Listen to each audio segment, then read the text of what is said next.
Heck yes.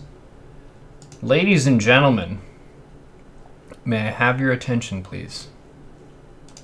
It's time to begin the most controversial segment I've ever done, because it involves smurfing. We have to go from the lowest league to the highest league. But we're here to learn. We're here to find out what actually happens below 3K MMR and above. Let's travel forward now. Let's see what we can find. What is our win rate so far?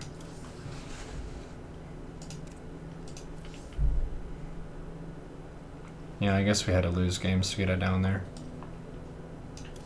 He's doing a bronze to GM. It was your favorite thing to do. It's interesting. There's a lot of interesting and strange things that happen. Do you think I've got it in me? Got what in me? Internal organs?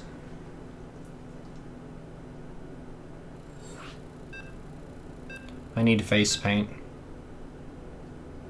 Okay. The first game of this part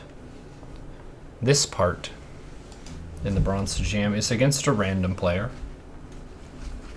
Let's get to know this random player. See what they're gonna do. Do we have any silly ideas? Any fun and silly things we can do?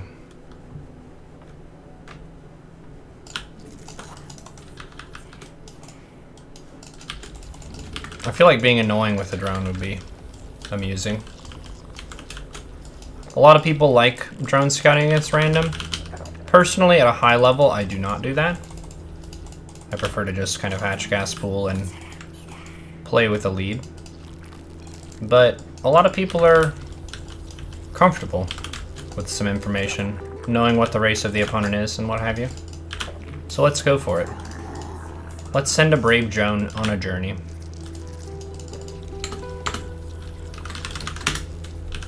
This is Terry Crews, the drone. You see him? He's going places. He's gonna see stuff. He's gonna find out, for one, what race the opponent got as a random. And for two, maybe do some harassment damage. Maybe kind of mess up something that's happening. But the key is we still want to power up. We don't want to over-focus on the drone. We want to even keel between focusing on scouting and also on droning. Hatches, larva, drones. Like we've said. What is this? So here's a trick. You right-click the SCV, hold down shift, and then right-click it a bunch of times. And look, when the SCV moves, the drone follows. I don't have to do anything. The drone is automatically chasing. Isn't that incredible? It is, though. Oh, but now there are multiple. So this drone has already paid for itself in damage. We see 2 gases. There's a barracks. There's no base. Let's make a 20 overlord. Let's bring him home. This drone has done a really good job. We wouldn't want it to die. But what if it turned around? What if it turned around and did something even more evil?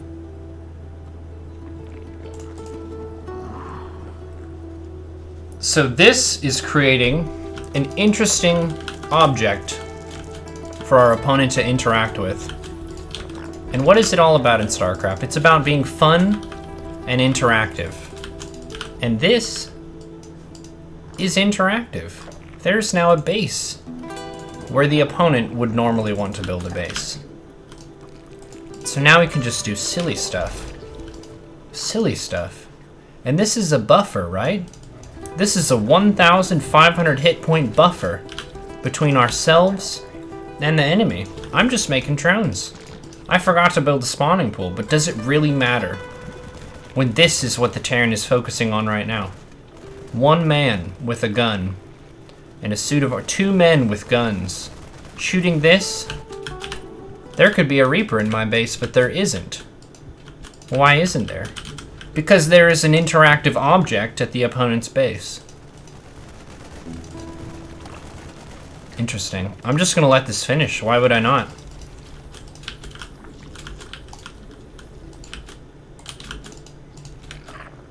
Okay. So we're just doing stuff. We're making workers. We're making queens. We have ling speed. We're taking an upgrade. Let's take a third base. We can do anything. Look at this SCV. What if we made 6 lings and we sent them directly to that SCV? What if? Let's just say, what if? What if they killed the Marines right when this base was killed? What if they did that? And then it was a teamwork situation.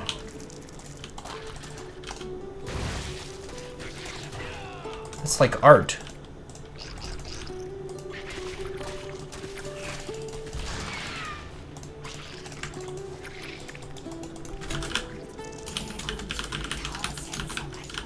We have $1 million. Let's make a macro hatch. Why not? Let's do that same thing. Shift right click a SCV. And then if there are a ton of SCVs, we can just do a SCV exercise program because fitness is important. It helps your brain work. It helps your mind be fresh, be able to focus on stuff. Fitness, right? So these lings are just helping the Terran with their fitness, their mental and physiological fitness.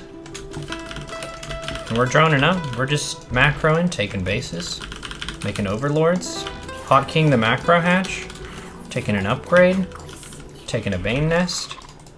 Each of these moves on its own, I'm not really thinking too much about it. It's more of things that Zerg can do to diversify their portfolio. Because my portfolio is what right now? I've got 3 bases of larva with the macro hatch, a 4th base on the way. I've got upgrades coming.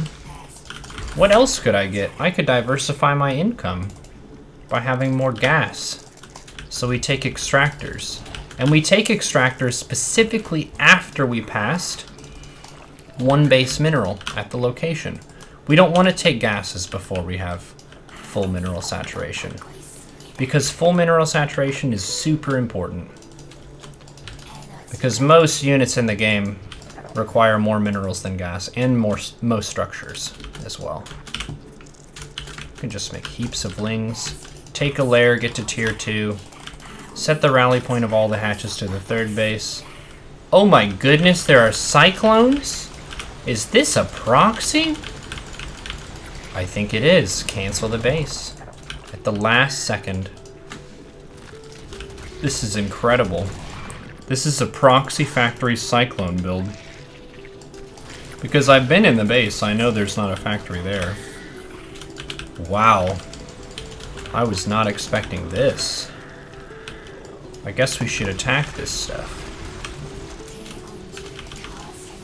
Okay. Well, now we're on a quest to find those factories. Where did you put those, my friend? Because I would like to slay them with my lings. It's a factory with a reactor. You're not gonna scout that with a drone scout in the main and a proxy hatch in the natural. Well, their base is on fire, so now we can just do whatever we want to. GG.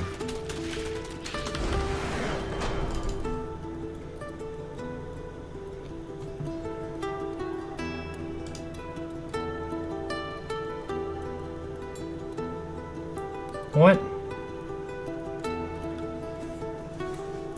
Goffredo, you've come in every time we've been on this segment, but you haven't come in on other times. But if I'm doing this, you visit, you make a complaint, and then you leave.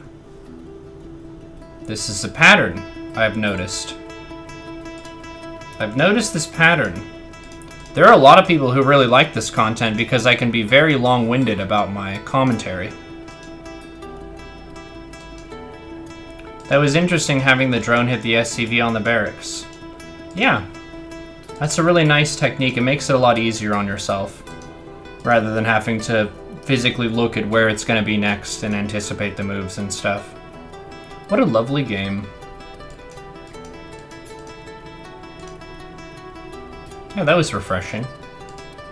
I didn't plan to go for the proxy hatch, it just seemed nice because there was no base there, you know? I have noodles. What else would you like to know?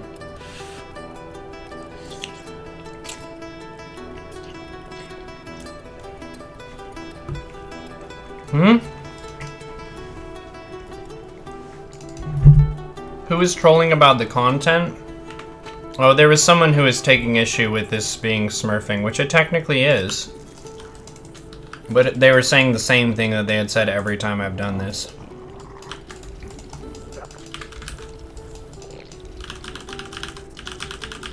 Spicy noodles? These ones are not spicy. I already put Satan's blood in my eggs earlier for my lunch meal. Spellcaster game? How to use spellcasters. What is the matchup? ZVZ. We have done an Infestor game.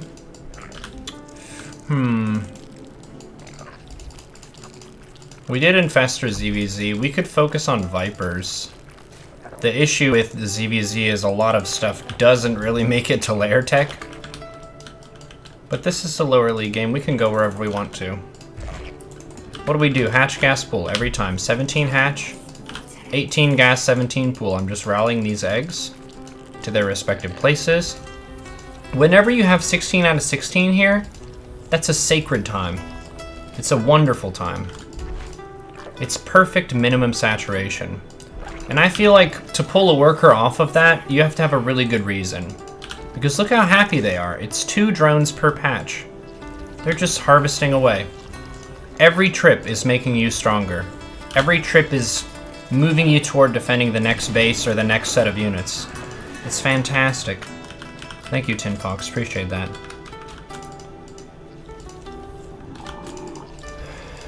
Yes, I would definitely recommend cognitive science. I enjoyed it more than psychology because it is more of a science field and a lot of universities treat psychology like an arts degree. I know mine did. So I have a BS in cognitive science as opposed to a BA. Okay, so a nice, refreshing ZVZ here. Let's just make 4 lings and 2 queens and get our ling speed. That's just like the early game equipment that allows you to be able to respond to different threats, be active on the map, have something to say about aggression. There's no queen being made here, which is kind of a question mark for me. Why? Could this be 3 hatch? Why would there not be a queen there? Okay, there's a queen here. Okay. Let's just get this and go for the 3rd base. Taking a 30 supply 3rd base is pretty nice, and it's not super punishable. Reason being that hatches have a ton of HP. You shouldn't be scared to take a base. It's a strong move. And if they invest enough to kill a base, that's a big investment. Oh, look at this. The opponent has more lings than us right now. So let's just be responsible. Make 2 overlords so we have some room for activities. And then we can make some lings. Just enough lings to be able to contest them if the opponent moves out on the map. I use the steal command to put my Banes on a separate control group. Lings and Banes are successful against very different things in the game. I'm droning, by the way. You always want to spend your larva. Whether you spend it into workers or army, I feel like is less important than spending it and then using that. The easy thing about droning is if you're just droning and they're harvesting from a base with resources, you don't really have to do much in addition to that. Okay, so they have some stuff. We don't really need to press in because we're droning a whole bunch. Let's just tech up. So we're moving to tier 2 tech. And then as we pass 2 base mineral, then we can grab 2 gases, roach horn, evo chamber, stuff like that. Let's get some tech. Let's make some drones. Hatches, larva, drones, all the time. Hatches, larva, drones. So we're past 16. Let's get those 2 gases. The lings are running around. What do we see? Oh, there is ling speed. That's good to know. Okay. We're still droning. If you have some live Banes, you can drone with pretty substantial confidence. Let's inject this 3rd base. And then now, we have 47 workers. This is a pretty important time in the game, because a lot of 2-base aggression can start to kick in. So maybe we'll make some responsibility roaches before we continue droning. We get roach speed. We're gonna transfer some workers. We change the rally point to the 3rd. And now we're switching from the ling gear into the roach gear. I'm making roaches with my gas. And then as I have extra minerals, I'm gonna be making drones. So drones with the minerals, roaches with the gas.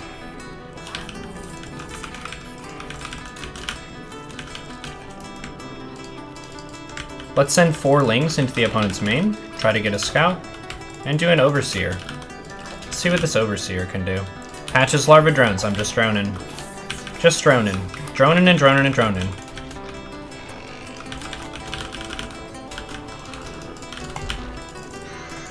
Droning. And guess what? I'm droning. And now we have 66 workers, which is a pretty nice economy. So we have a Bane nest, there's no lair. What is this gonna be? Is there a lair at the natural?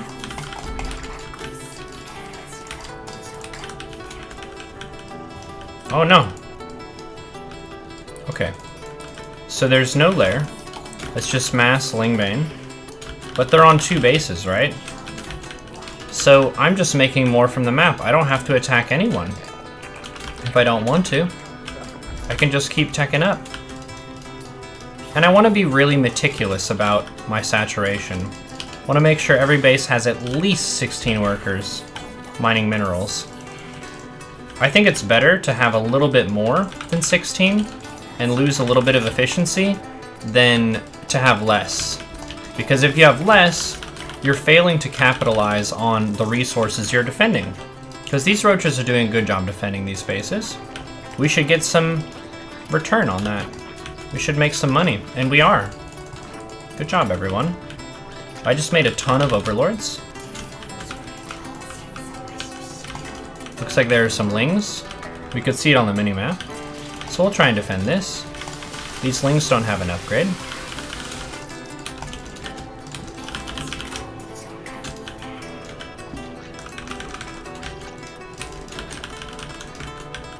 Okay. So it seems like in this case the opponent just doesn't really have a ton of stuff. We can still demonstrate how Vipers work, but I don't think they're actually going to have any units that Vipers would be good against. But I can talk about the control of the unit. So let's do that. This is for the purposes of learning.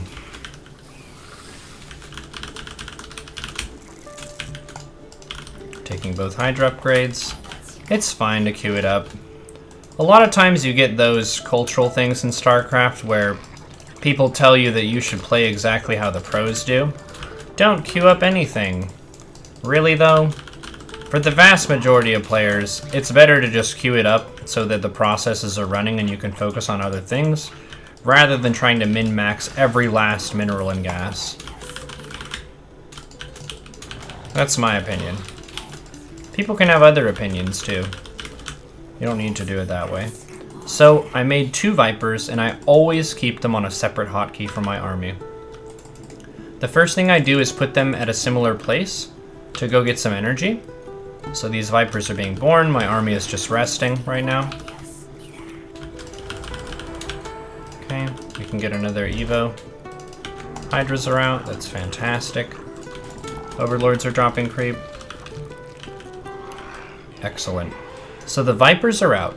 The first thing we want to do is consume energy. That's the first ability here. And what we do is we consume, and I'm holding down the shift button, and I click a couple different structures. What happens here is as soon as one consume spell finishes, the Viper will use another consume on a structure to get more army. It takes more than one consume for a Viper to get full energy, so this is a way you can just set up a queue of commands where they fill up, and then, once they're full energy, you just send them to follow one of your army units. I would say normally a Hydra. The reason you send them to follow a Hydra is because Hydras are a bit slower than Roaches, so they're going to be more on the back line. You don't want your Vipers to be the first unit to enter the fray. Usually you want them in the back at kind of a safe position. So I just right-clicked one of my Hydras, The Vipers are just following along with the army. Let's just break some rocks. Open up the path. We have a very large army. Make sure we're injected before we go in. And a really nice thing is to take a base behind your attack. Okay, so we're moving in, and the Vipers are just following. I'm not clicking them anywhere. Okay, we can attack. What can the Vipers do here? My army is pretty simple. It can just attack move. So I want to blind the big clumps of units and just attack move with my army. You can abduct single units. If there was a tank, you could pull it. You can also use Parasitic Bomb on air units. So if there was a big clump of overlords or something, we could do that. Come over here, Queen. Come over here. One thing that I like doing as well is making a few more Vipers, just leaving them off a hotkey, so I can focus on the control of these, and it won't pull the new Vipers with the army. So let's say, for example, I'm still microing this Viper around. I abduct some stuff, this guy's helping out the army doing that sort of thing, and I have more Vipers cooking up at home. These ones are not on a hotkey, but this guy's dry now. He has no more energy. So I'm gonna send this empty Viper home, just to a safe spot in the base, and then now I'm gonna take these new Vipers and I'm gonna replace the control group. So these new Vipers are now on the Viper hotkey. This old Viper is just gonna go and get some energy, and it'll be the next cycle. So if you wanna have a really dangerous group of Vipers, they should be split so you always have some active Vipers to support your army. And you do that by rotating who is in the control group and who is not in the control group. This Viper is not in the control group, these ones are. So these ones are good to go. Let's say they go and they blind, blind, blind. They're using their spells. Blinding Clouds, awesome. So they're empty now. So now, let's say this Viper. We use control and then that control group hotkey. So now this Viper is the Viper group. And it goes and it casts its spells, and you kind of repeat this process. But that's the gist of how Viper management works. You can also build Evo chambers if you want to create a reservoir of HP for buildings. In most cases, I don't do that. I just use my existing structures. Bear in mind, the consumability can kill your own stuff. So you want to make sure you're not doing that.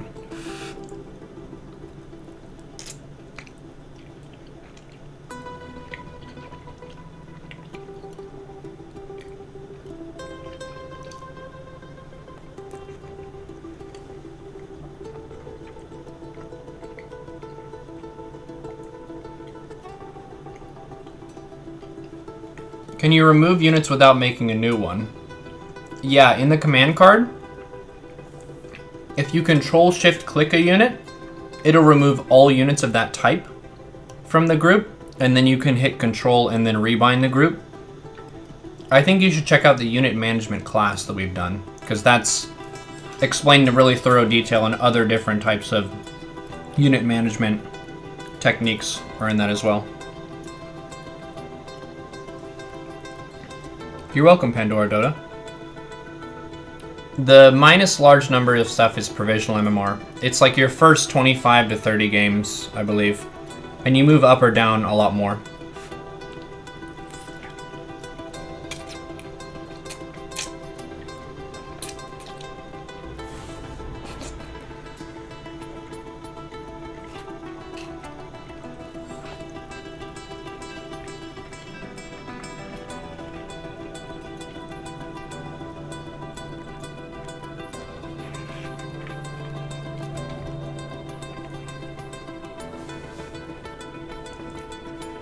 All right.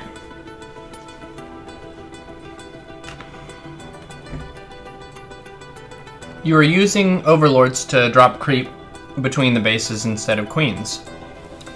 Yeah, creep connection between your bases is really important. I feel like you should do that in every matchup for sure. One decision that you have in the game is whether you want to be queen light or queen heavy. And what that means is Queen Light is just having one queen per base to inject, and that's it. And maybe you start one creep tumor at some point, but you don't really have a group of queens going around doing stuff. Queen Heavy would be that, where you have dedicated queens that are focusing on spreading creep and defending attacks. That could be anywhere from 1 queen to 10 queens. Sometimes in ZVT you'll have just a ton of queens against bio that threaten the medivacs and just help support your army and really establish a lot of creep. In ZVZ, I tend to play more Queen Light because of how bad queens are against roaches. Queens are really good at defending Ling Bane pressure, so if someone's really going ham on the mass Ling Bane production, then having more queens is super good. Because queens just destroy Banelings. They trade super well against them.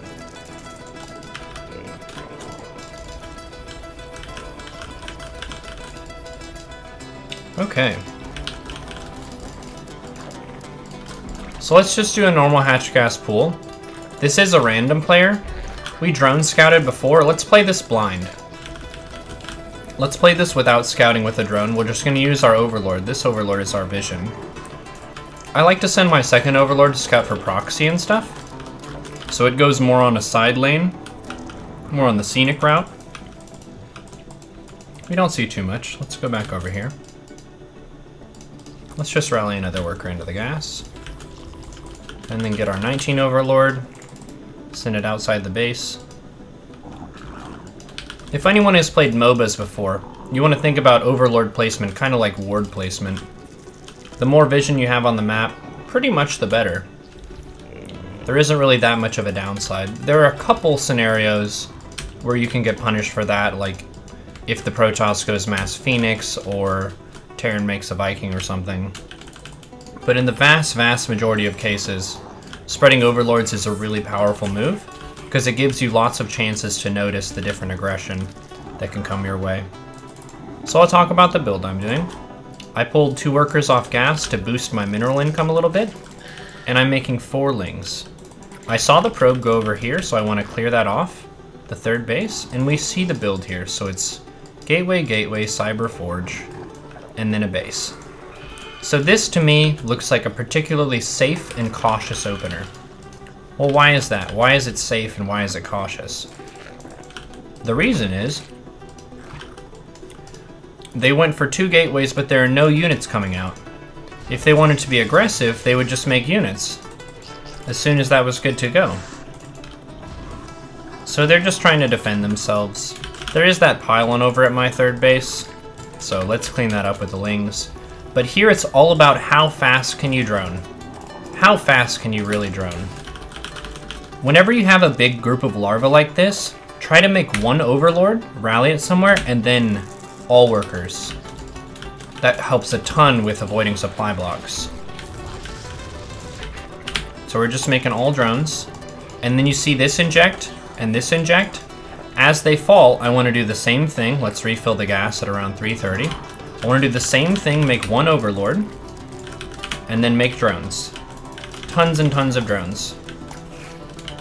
Tons of drones. Let's do a tumor, and then send the queen over to the 3rd. A really strong move for Zerg is whenever you inject your base as soon as a new one finishes. That really boosts you into a different kind of set of larvae you have available to you. So look at this queen, she's here. As soon as she gets 25 energy, we want to inject that straight away. Making Overlords. The 3rd base is really saturated, boom. Really quick inject on the 3rd. It's a massively powerful play. Let's just get 1 spore per base.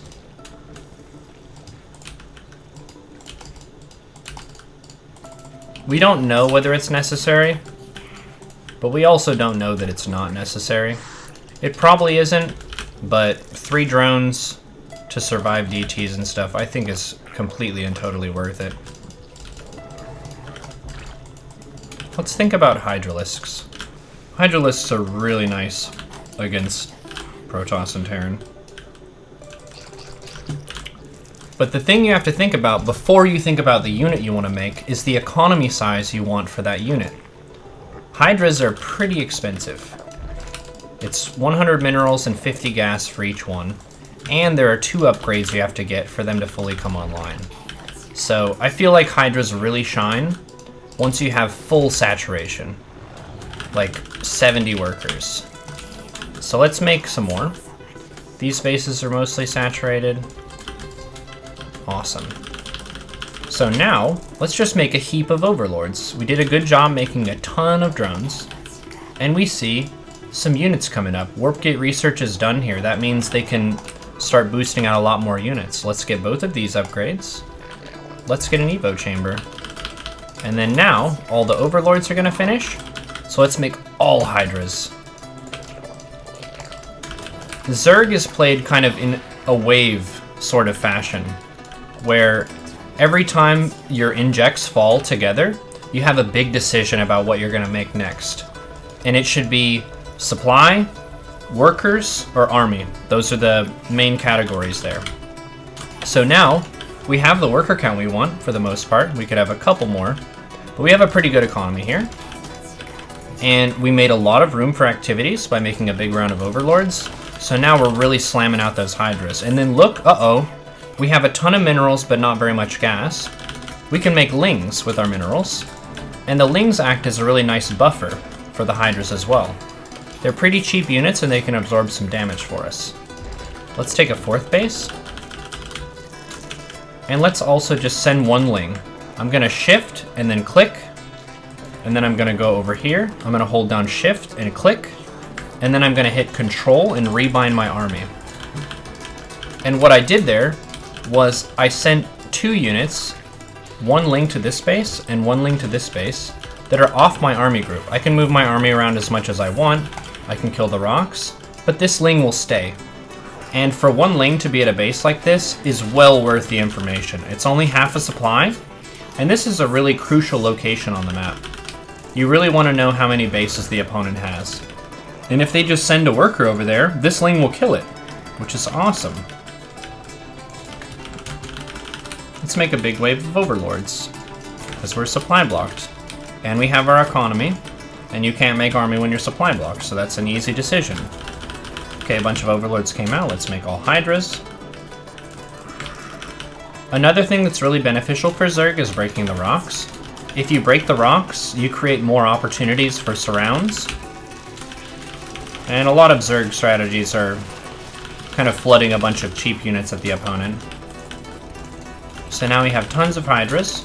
And look at this, our main base is starting to mine out now. This is right around 8 minutes. This is a big part of why taking a 4th base is really crucial.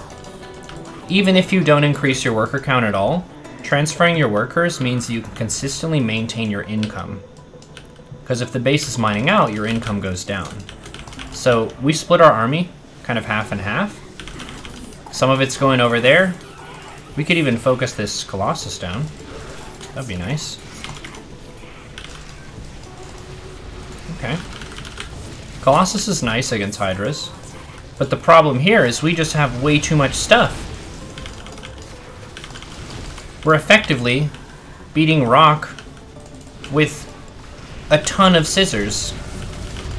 Isn't that amazing? It's not just about rock, paper, scissors of, uh-oh, Colossus beats Hydra Ling. It's just too much. And why? That's because we got a magnificent economy super fast. And then we made a ton of overlords to make lots of room for activities. And now we can just move to our heart's content. I'm not even microing that much. I'm just letting the Hydras do their thing. I mean, yeah, you could micro some more, but the key thing there is really clicking into that 3rd base with the fast inject. Not being supply blocked as you're powering up, and getting your 4th base online to be able to transfer workers at around 8 minutes.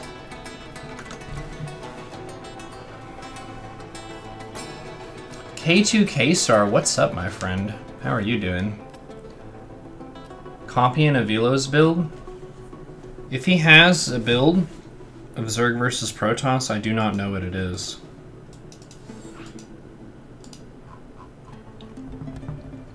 When do you go 1 Evo instead of 2? You made 1 this game, but 99% you build 2 at the same time. So the difference between that, I would say, is fairly small, but the reason I tend to favor one Evo chamber is because I prefer having a few more units to deal with the 2 base pressure from Protoss.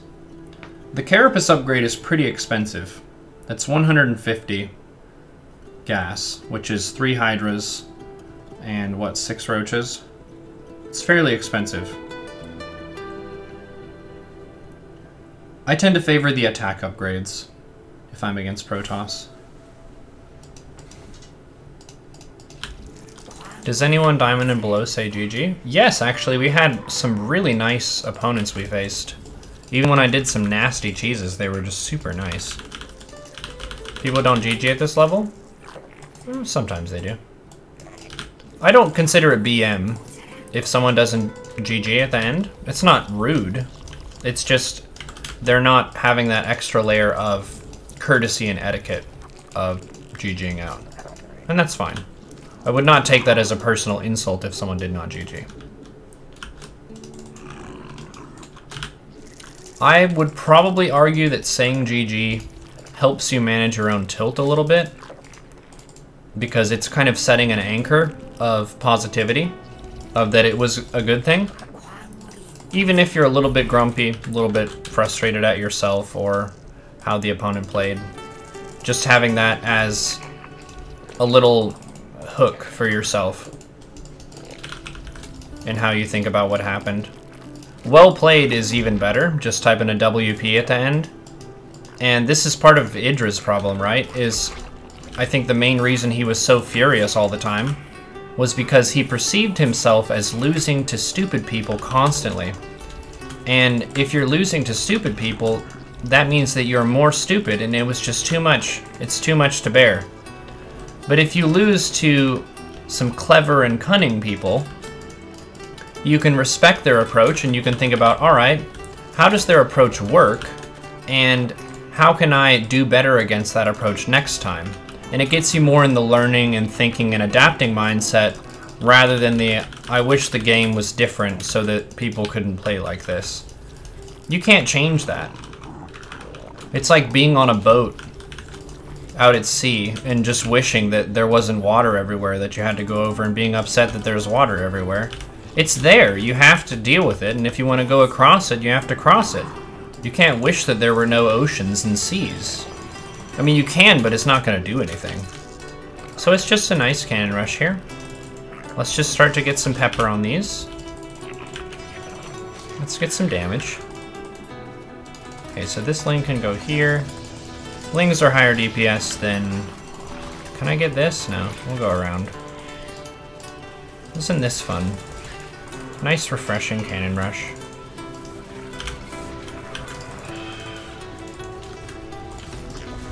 Okay. Cool. Let's send the drones back.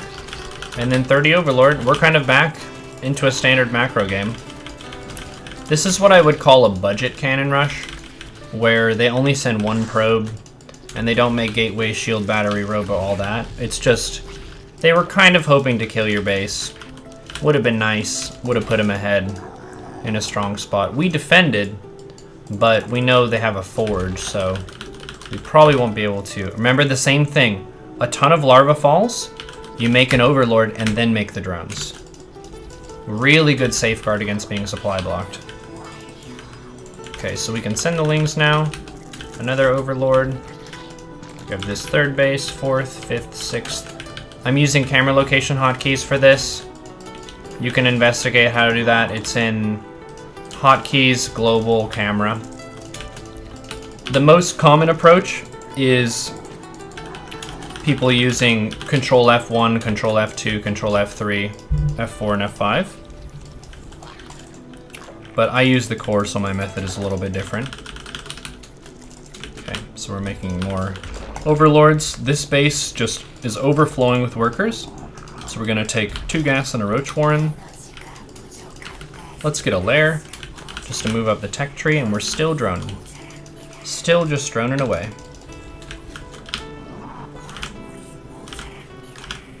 Just still droning.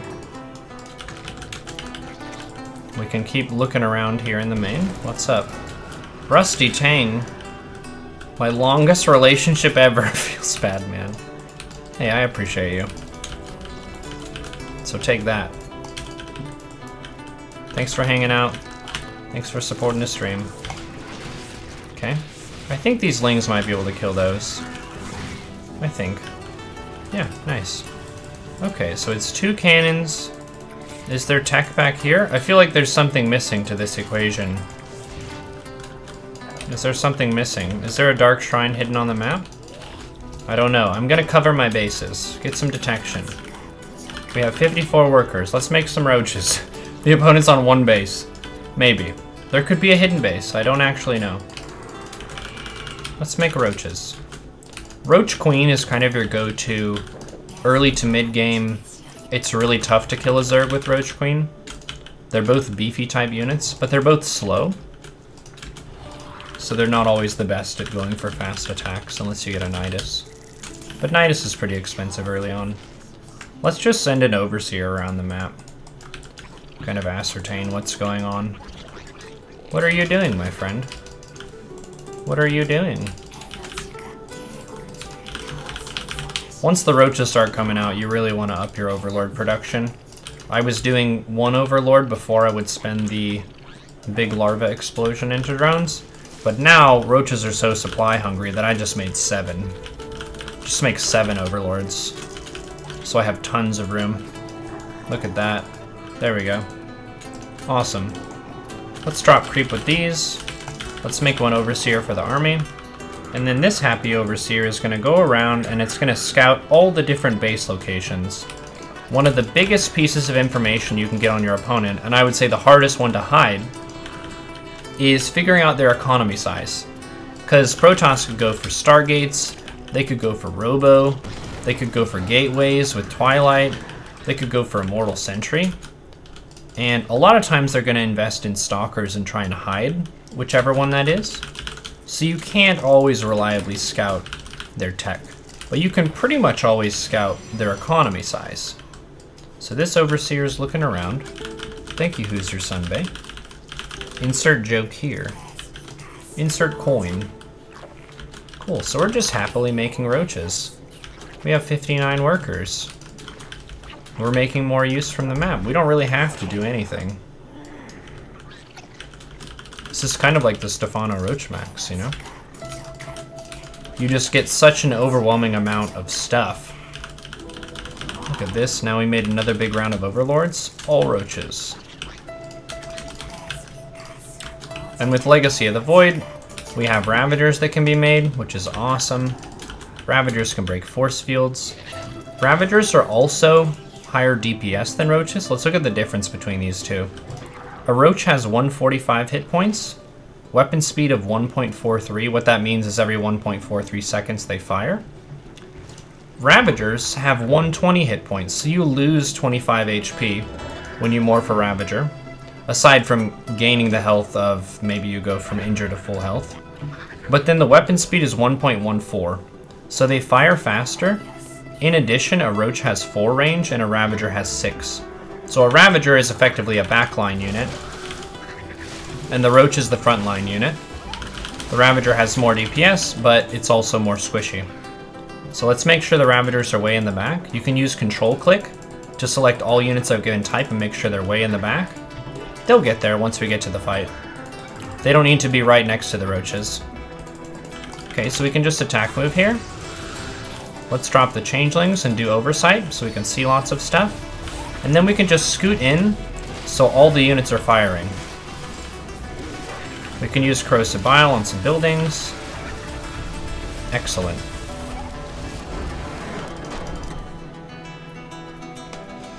Ravagers are also larger. Yeah, they do have a larger hitbox, that's correct.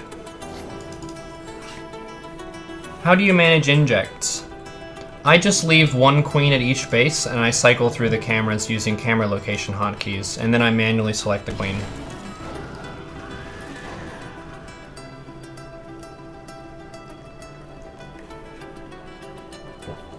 Listerine Jean, 2 months in a row subscription. Appreciate you, bud. Good to have you with us. Hope you're enjoying the stream. Pandora Dota subbed with the Twitch Prime as well. Wow. The outpouring of support is here.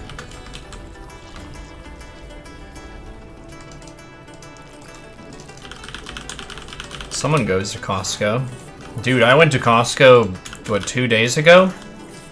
Got like 350 bucks of groceries so I can beef up, be huge. Oh my goodness, another one. It's just out of control. Honky Boo with the Twitch Prime. Thank you. What is the matchup here? It's a Terran. Cool.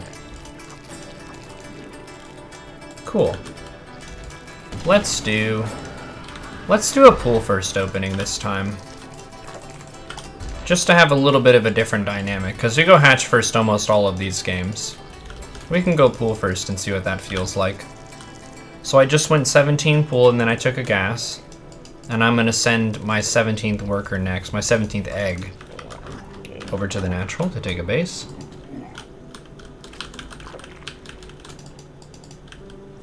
How's the beefing up been working? I've put on about 4 pounds of muscle since I started working out. By the end of the achievement hunt stream, I had dropped below 150 pounds. I lost 10 pounds, I think. Oh, it's like 145. I lost 10 pounds during the achievement hunt just because I was up for like almost 5 days consecutively with maybe 7 hours of sleep. It was a rather unhealthy endeavor. I think we all pushed really hard because it's a pretty competitive bunch of people. So the nice thing about going pool first against Terran is you don't have to worry about making Lings against the first Reaper. Let's think about a defensive pool first, because some people really like pool first as an opening build. You don't have to use it aggressively. You can use it defensively just to make things nice and clean on your side of the map. We're going to scout here with the Overlord and then shift rally back to this safe high ground. Fear Dragon subbed? Dude, you'll be at Twitch and BlizzCon, right? Looking forward to seeing you. Thank you for saving esports in the United States of America and to the Republic for which it stands. Blah, blah, blah. Cool. So we see these Marines are shooting this Overlord, which is sad. But look at this, there was a refinery being built. To me, that seems like an intention to expand. I don't know about you. That's what it seems like to me. We did the same thing again. We had a bunch of larvae, and I made an Overlord, and then I made a bunch of drones. Let's make a lair. Let's just send an Overlord in to scout. A brave Overlord. An Overlord who's willing to sacrifice to be able to see what's really going on there. Let's make a spine crawler. I don't actually know what's going on, and I want to drone a bunch. So this is just a nice anchor. Is this necessary at a high level? No. But it's nice. It's nice for defending Heckbat pushes and a lot of other silly stuff. So what do we see? A factory? We're still droning. We're droning and droning. Let's get another gas. Let's get an inject. And let's lay a tumor to creep connect our bases. Tons of drones, tons of drones. Hatches, larva, drones. Hatches, larva, drones. Uh-oh, we're gonna lose an Overlord. Let's just make 2. Gonna lose an Overlord, might as well make 2. Let's go 2-base Muta. That's a fun build. 2-base Muta is a pretty strong build against both Zerg and Terran in general. The only case where 2-base Muta is kind of tricky is if they go for the double Mat Evac Marine, but even then, you can still do quite a bit with it. I wouldn't really say that it's hard countered. The other option would be to take a fast third base and to have a Queen Zergling defensive plan against a lot of the early pressure. So we're making 2 Overlords, getting our third base up. And then now we have perfect 2-base saturation. So let's make Lings for a bit instead of drones, because we don't have another location to mine from in the optimal case. This base is perfectly saturated. This base is perfectly saturated. So let's get some Lings, maybe take some initiatives, maybe defend something. A lot of times Terran has a shenanigan at 5 minutes in or so, where they send a bunch of Hellions in. Let's make some spores. 1, 2, buckle my shoe. 3, 4, build a spore. Okay, let's make a spore here too. There's an SCV. Let's take the attack upgrade. So if you want to think about the decision between attack upgrades and armor upgrades for mutas, the attack upgrade is saying, I want to fly around and I want to harass and deal damage to the opponent's infrastructure and to any units that can't shoot back, versus the armor upgrade is more treating the muta like a unit that you're going to trade aggressively. You're going to fight other fighting units and try to do well against them. Okay, so I'm spending all of my gas into mutas, and then let's drone the third base. Because we have a bunch of units, but our third is done now. The Lings are scouting, we see... Oh my goodness, that is maybe the most defensive setup I've ever seen. I guess if this was a planetary, that would be even more defensive. So the mutas can just flip-flap to their heart's content and see what's happening. What is happening? Let's take 2 gases. Let's take a 4th base. Cool. So mutas are extremely fragile. If you're making them, I think a good method is just to make sure all your bases are injected so your infrastructure is good, couple overlords, and then focus almost exclusively on the mutas themselves. And then you can go hatches, larva, drones behind that. So I'm making workers. I am continuing to macro here, even though my camera is fixed completely on the mutas. Hatches, larva, drones. You see that? You see my command card down here? And now, look, I could use a couple overlords, so I can make a couple overlords. And then make a bunch of drones.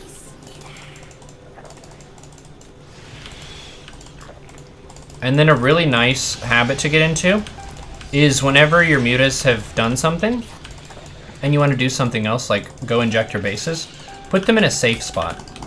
Put them away from a place where Marines could just attack and kill them. So I put them kind of in some dead space area. We have a bunch of workers. Let's get another attack upgrade and make even more mutas. Our minerals are spiking up. Let's get a macro hatch. Hotkey the macro hatch. Inject, inject, inject. Cool. Let's get a queen for the 4th. So now we have a good economy. We don't really need more drones. So we can go hatches, larva, lings while we continue to look at the mutas. Part of the reason mutas aren't really as common on the ladder, I think, is because they're really hard to use. It's very unforgiving. If you just spend 1 moment not looking at the mutas, you could fly over some Stimmarines and you lose all of them. Or a Widowmine kills them or something. But if you're staring at them, you can really focus on what they're trying to take out. So they killed some stuff. Let's fly to a safe zone. Mutas to the safe zone. Now we can inject. Inject, inject, inject. Take a base. Sure. Okay, now we can focus on the mutas again. Hatches, larva, overlords. Hatches, larva, lings. While I'm still looking at the mutas.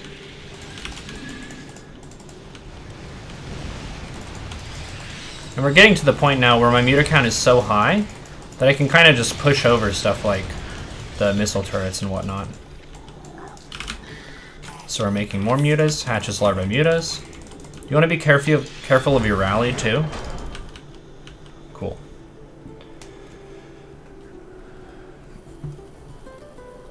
Mutas. A very fun unit, a very difficult unit to use.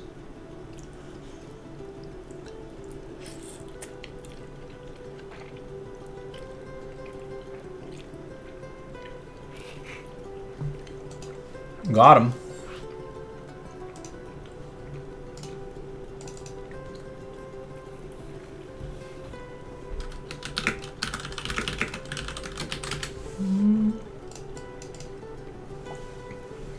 Will I say wow very enthusiastically for your Prime sub? Of course I will. What flavor ramen is that? It says Nongshim fresh noodle, made in Korea. Thank you for that Twitch Prime. Schnigel. And then better than you. Wow. Wow. Thank you for that support. Do you eat Korean food to get better at StarCraft? It certainly doesn't hurt. Hello, look at this person with the smiley face. Look at this. They're just so smiley.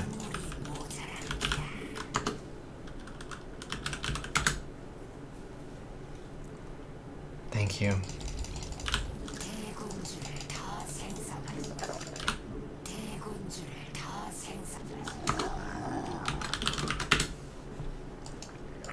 What should we do this time? What unit do we want to learn about?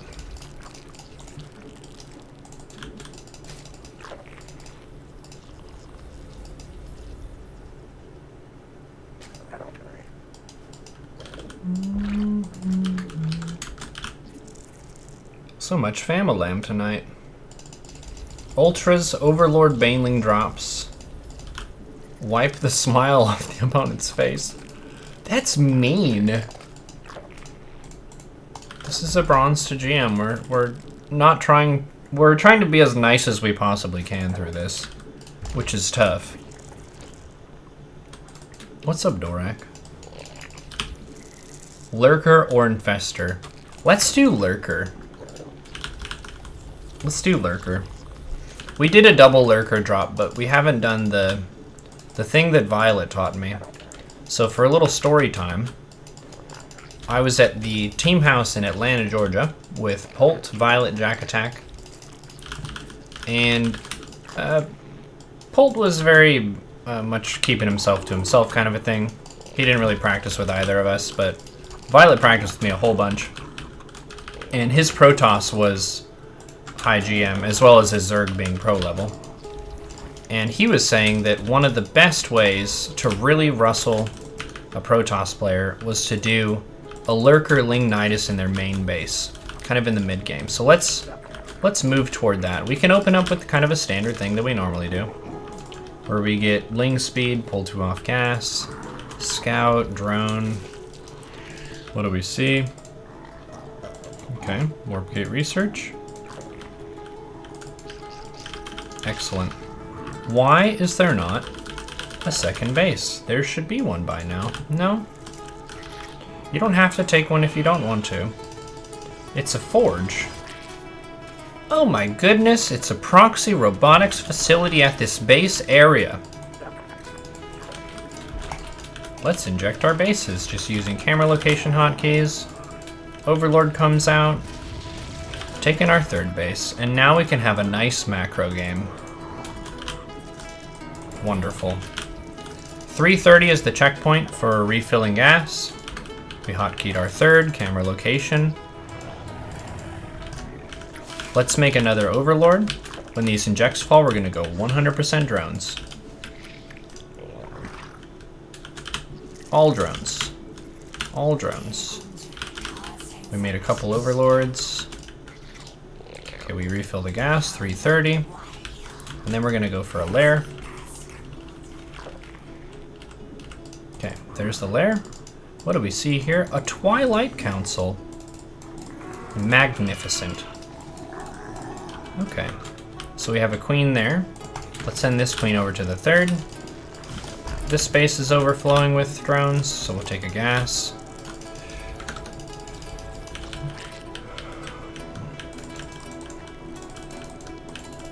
Okay, so this Protoss is not using hold position. Maybe we can scout. Nope, they got back into the spot. Good job. Okay. As a general timing, if you know it's a Twilight Protoss, making spores at 4:30 will give you detection in time. That's 4 minutes, 30 seconds. Make some spores. So let's do that. Their Twilight was a little bit later, kind of because they tried to go for the proxy robo, but let's just get in the habit of doing that at a consistent time. Let's get a Hydroden so we can move up to Lurker. Let's get an Evo. There's still no base here, which is like, what? Maybe there's a hidden base. Let's put one Ling here. And then this one can patrol. And this one can patrol. What is this? Goodness gracious, great balls of fire. There is an attack being established outside of my base. First thing we do is we make a bunch of overlords, right? Before we make units, because we want lots of room for activities. Let's get the Hydra range. Let's get ranged attack 1. And then when all these overlords come out, we're just gonna mass Hydras. Boom, overlords out, mass Hydras. And then we run out of gas, we make mass Ling. Inject, inject, eject. What is this? Oh my god, Immortals firing upon my base willy-nilly. Oh dear.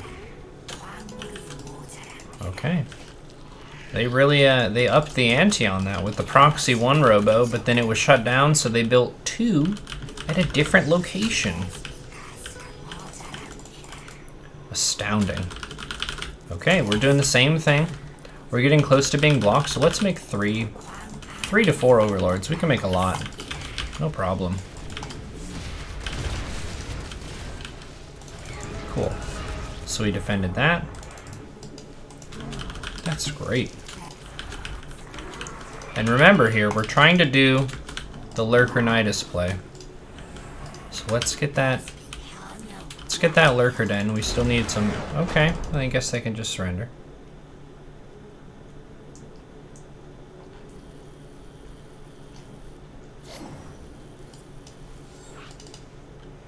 Anyways, it just didn't really pan out for them.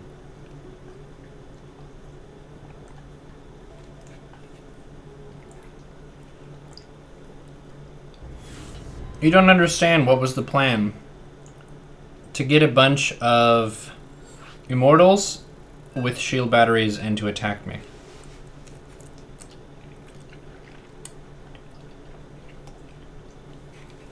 Hey Angelicar, how are you doing? Björn? You like my name? Me too.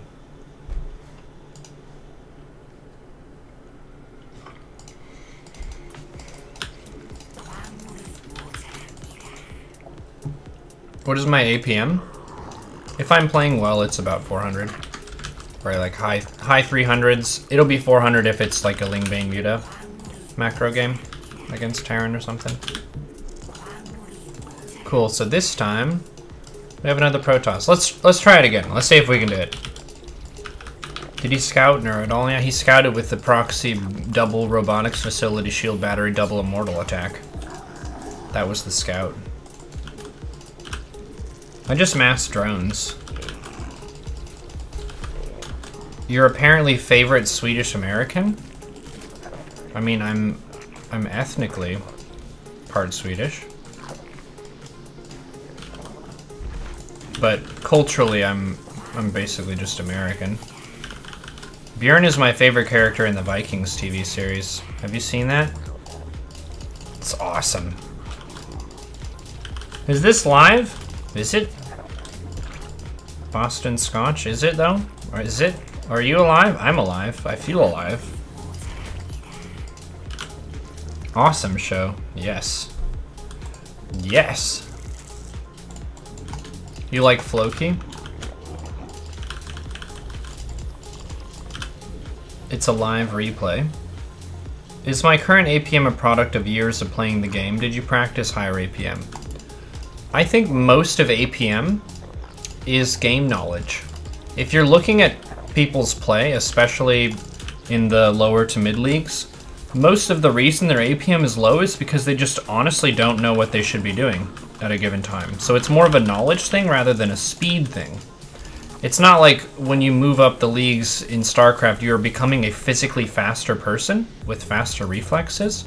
It's more of like you have the idea of what your next steps are. And you're just immediately flowing from the immediate step into the next step and the next step.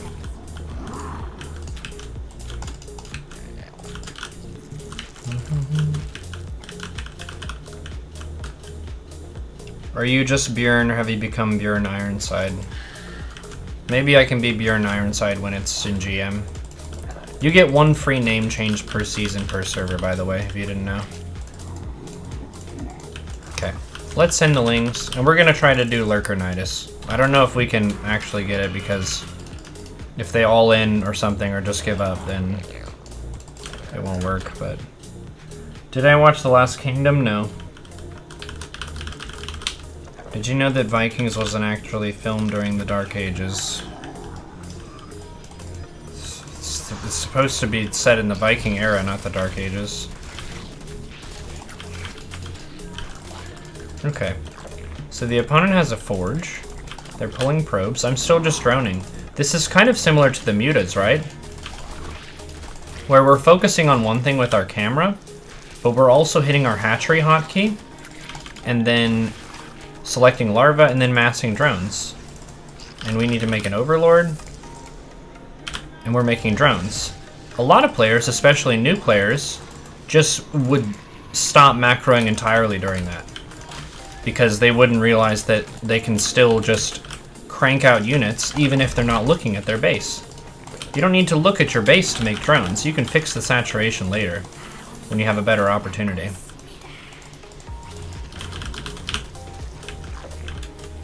They're so flustered that they're attacking the destructible plates. That's tough.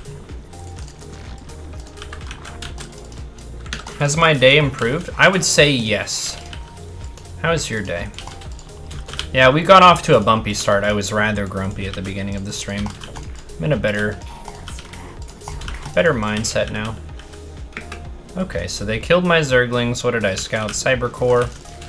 Just normal stuff. That's fine. So I'm just holding down my drone button. We're almost supply blocks, so let's make a couple overlords.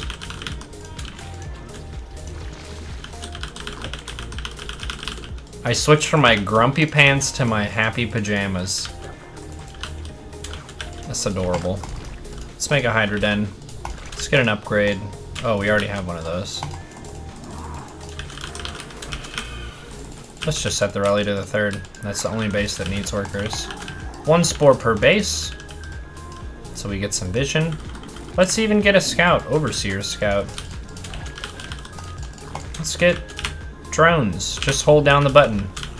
Set the rally point, hold down the button. Don't fuss about it too much.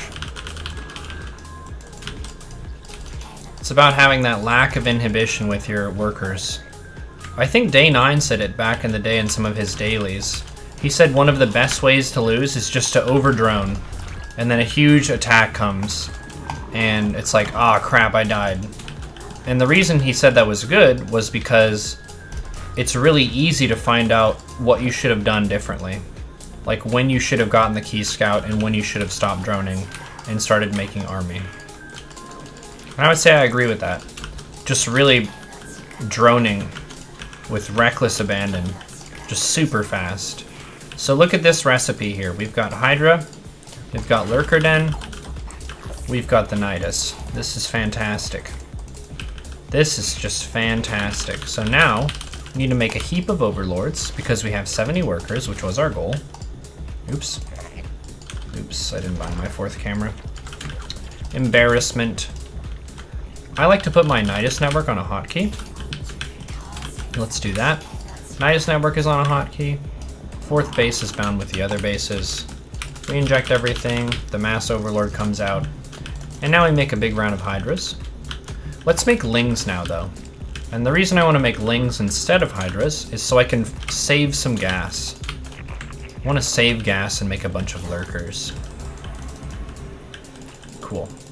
So one of the most important friends in this strategy is an Overseer to give you the ability to land the Nidus in the base. Thank you for the donation. I just spent all of my gas into Lurkers, and we're going to send the Lurkers in first because they have the biggest impact, they're the highest DPS, and then the Hydras and Lings after. So we have the Overseer here. Let's just get it going straight away. Lurkers are in, Hydras next, Lings next.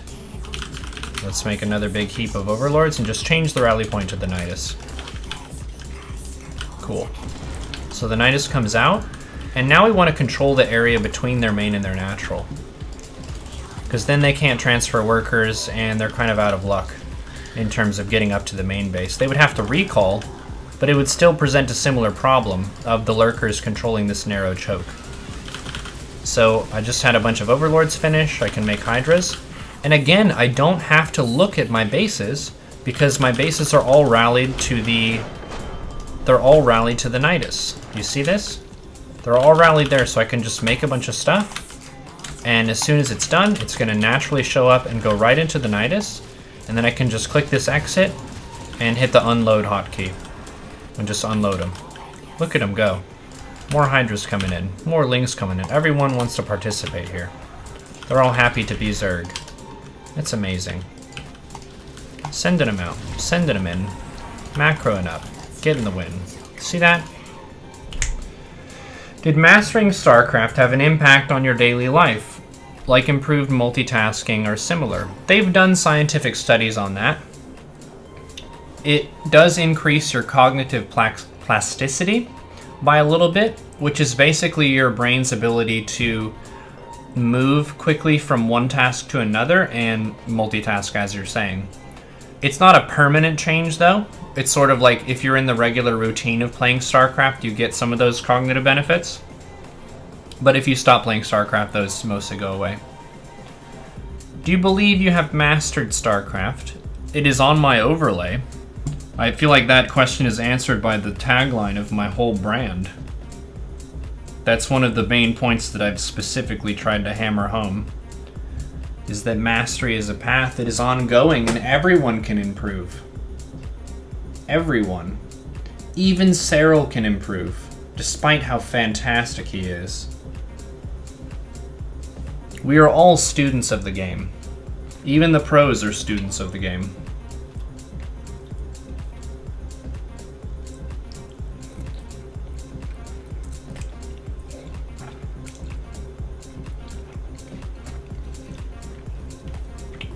It was specifically for StarCraft. Nate Raid. I think it was RTS, but they used StarCraft as the example.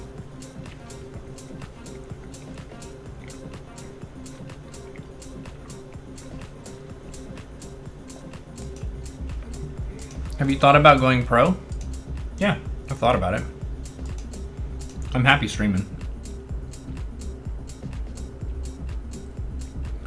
Did you personally notice StarCraft improving your cognitive skills? Well, like I said, it is specifically within the domain of context switching and plasticity. Moving from one task to the next. A lot of scenarios in life don't really require that, right? Like if you're in a classroom setting, you're a student at university and you're listening to a lecture and taking notes and trying to process it. Context switching is not going to help you unless you're also text messaging someone and playing WoW on your laptop. And listening to the lecture and taking notes. Which you shouldn't be doing.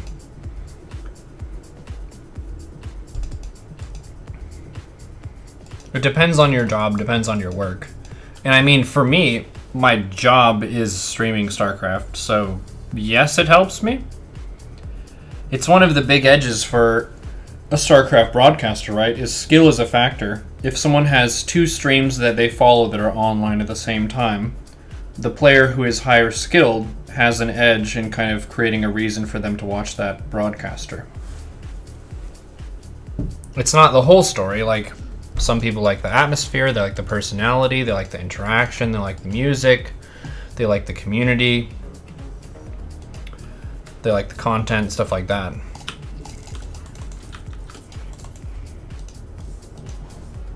Another Protoss. Okay. Let's cheese a Protoss. Let's cheese a Protoss and see where that takes us. Let's 12 pool. 12 pool. Test and see what their early game defense is like. So we're gonna drone up to 14 supply and then make an Overlord? Isn't he random? Oh crap. We're 12 pooling a random. You're right, thank you. Oh dear. Oh dear. I'm embarrassed. That's fine. It's funny because you multitask playing WoW and taking notes in class all the time. Memes.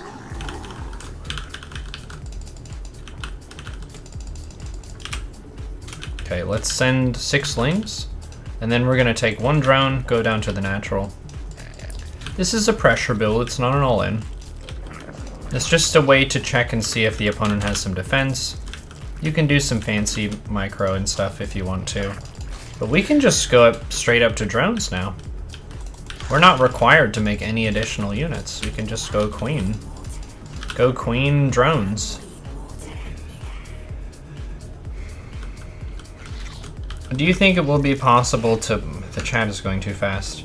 To lose MMR rank below GM or Master? No, I don't think it would be physically possible for me to... Like, you're saying fall into Diamond on my main account? Barring some physical injury, no. I don't think that would be possible.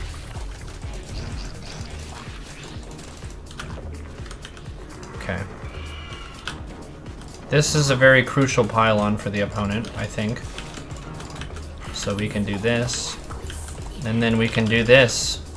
But then this and this.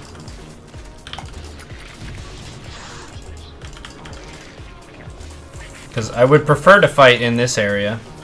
Because I get to represent higher DPS of the lings. The probes are more numerous, but my lings are more feisty. So this is great. This is just great, and I'm droning. Can make another queen. Just try to spend my money in a pretty APM efficient way. And then, like we said, make an overlord. And then you want to make your workers. Stupendous. Walling off is hard. It is, though. So this is a probe exercise program. We can get a 3rd base. Boom. We can get some creep going. Stupendous. Okay. So now, we can keep on the pressure, just stressing out the enemy. And we're still making queens inject. We're gonna send a queen over to the 3rd so we get that nice power spike. And then this time, since we didn't start with gas, we could take 2 gas. Look at our money, it's spiking up. Let's take 2 gas, make an overlord and then drones, as we mentioned before, just so we have lots of room for activities. These lings are just looking for whatever fantastic advantages they can find, but then immediately pulling back. I'm not expecting the Protoss to give me a bunch of probes for free. Oh my goodness. And they're losing lots of mining time. Just so much mining time being lost. Look at how much money we have. Goodness gracious. An abundance of wealth.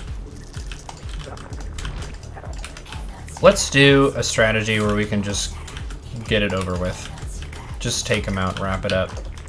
Let's do a Ling Roach Ravager all in. I'll show you. So we have a pretty good economy set up here. We're gonna make another round of drones. But then, big wave of overlords. And then we'll mass roaches and lings and just go heck them up. Because Ravagers are super good at breaking buildings. The main counter to Ravagers would be a Stargate, where you have something like a Void Ray or even an Oracle that can take them out. So now we have lots of room for activities. Let's make all roaches. But then here, similar to the last game where we made lurkers, we're gonna switch into lings so that we can bank up some gas for some Ravagers. Let's just rally everything here. We're just rallying at the opponent.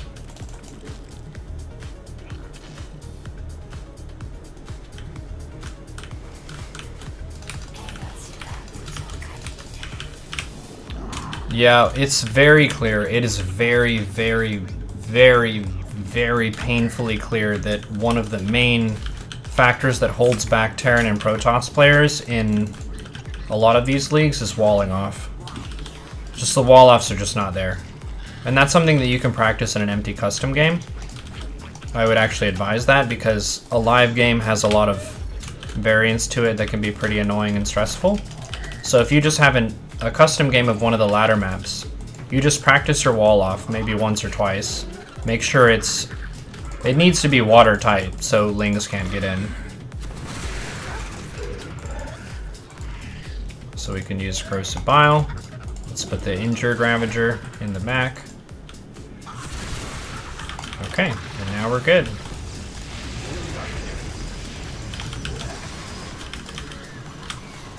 Ling Ravager. Inject, inject, inject.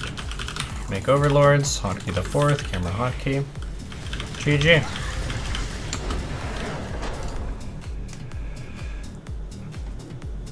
Any info about 2v2 or 3v3 matches? Gold 3 was pretty fast.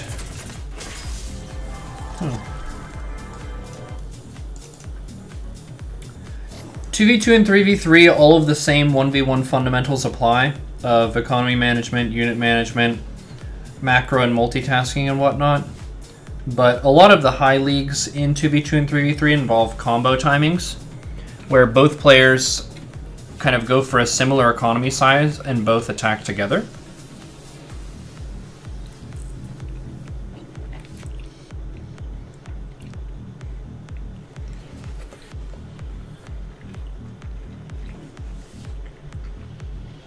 It's gonna be depressing to see how hard you shoot on Diamond 2. Are you saying you're Diamond 2? What's up, Ongar? How's it going?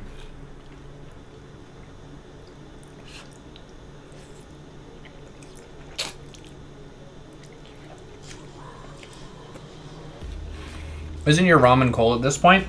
It's not hot. It's not cold. It's tasty. It'd be nice if it was warm, but I'm streaming. I'm creating content for you. That's fine. Stream snipe me if you want. I don't care.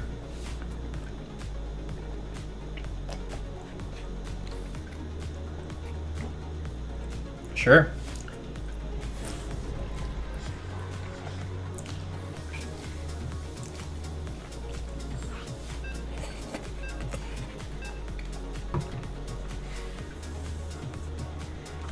The Japanese side of you is appalled.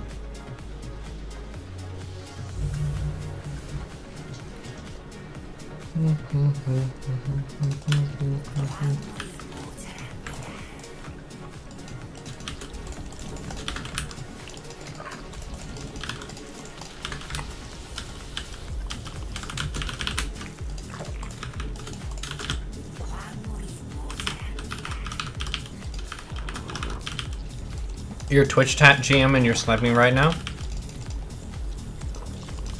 Really? You're a glitch? Or are you just memeing? You're just joking about. You want to cannon rush me? Is that how you feel about me, really? Okay. Okay, no, it's fine. I understand.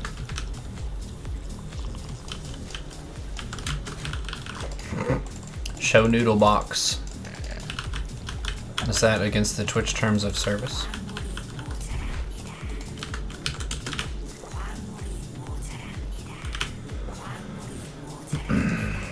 How far have we come? We're in gold 2 now. We started off today in silver 3, I believe. Made it through a few leagues.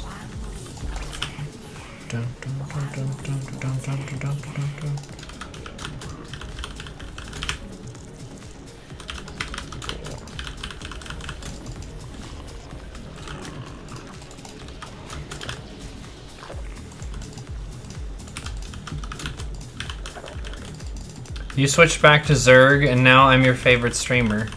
Are you? Is this a real Druby? You are. Yes, that is. Is it? Is it? I think you are. Dude, what's up, dude? What's up, dude? Welcome.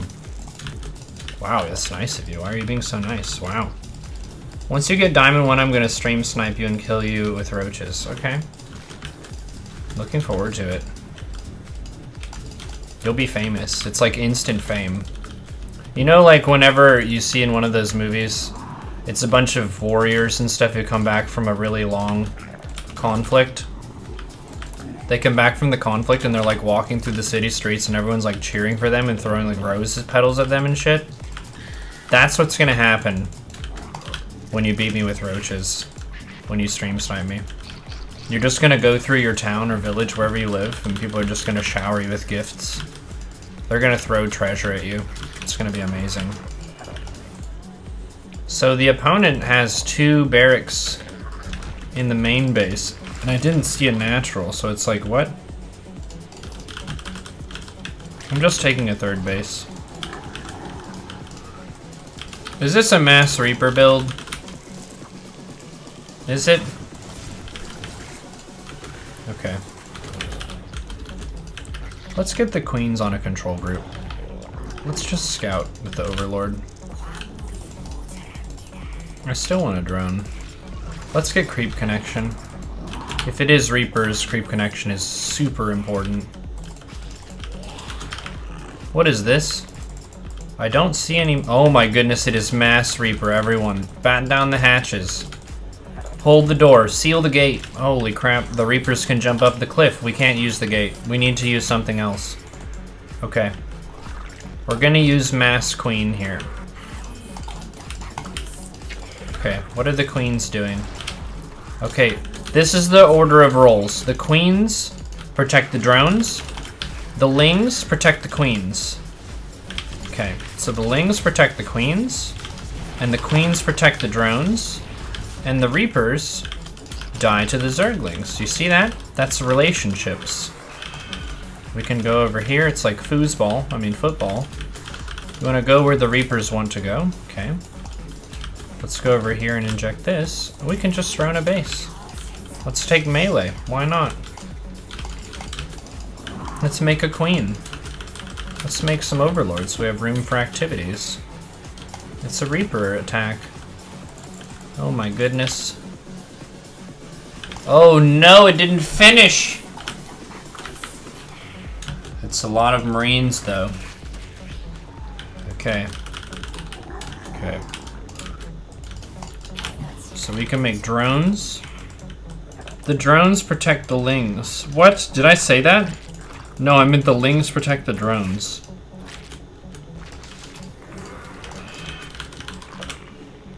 We can just make heaps of Zerglings. Because we have 3 bases. What's there to stop us taking a 4th base, though? Like, really?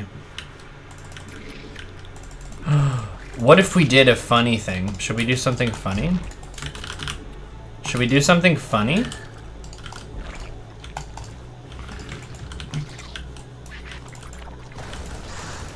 I have a plan. Does anyone know of the Zerg player called Jaedong? Does anyone know about him? He does StarCraft 1 Brood War now, competitively, but he was in StarCraft 2. And there was a really memorable game of him in StarCraft 2.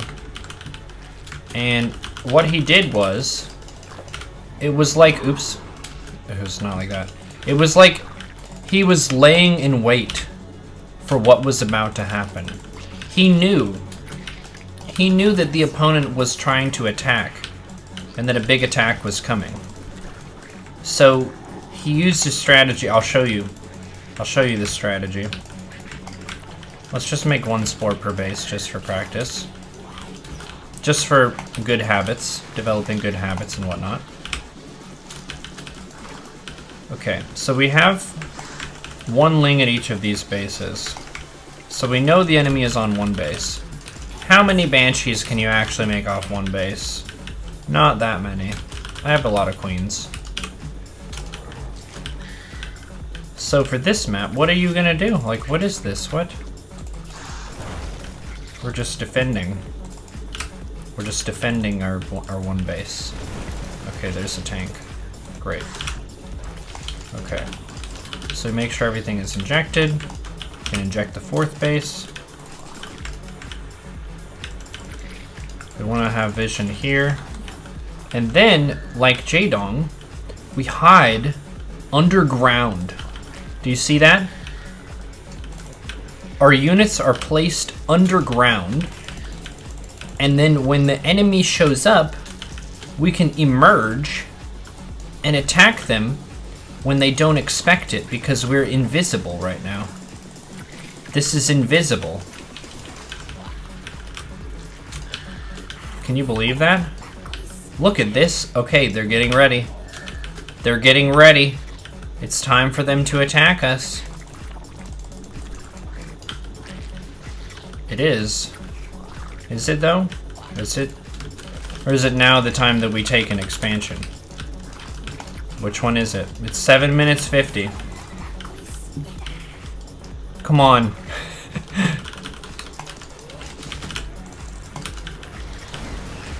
Oh my... Oh. They're just expanding.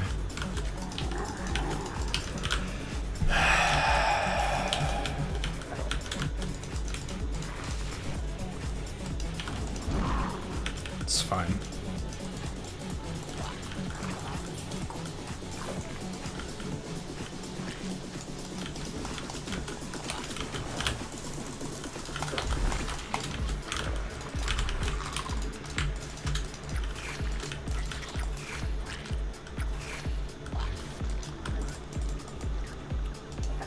We can do this.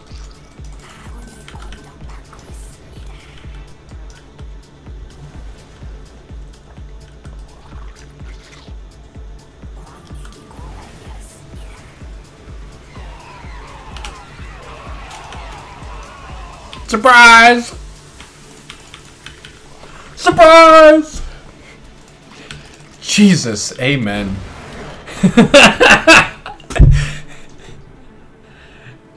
Wow.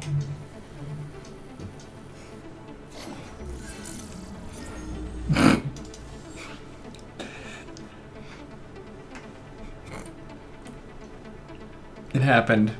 We had to be patient. We had to wait for a while, but it happened. Surprise!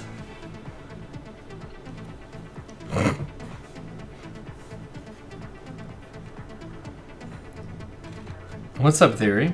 How many appums did we have? Thank you for the cheer. Cooking up some memes. Just a little bit, just some memes here.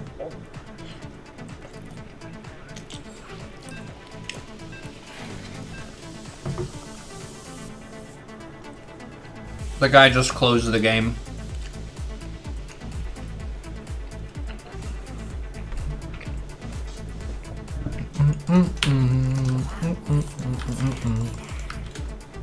Don't ban Shibi Miharu.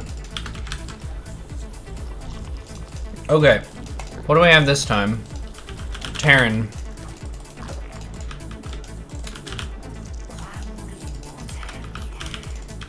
What should we do? What should we do? Ideas. Ideas. Help.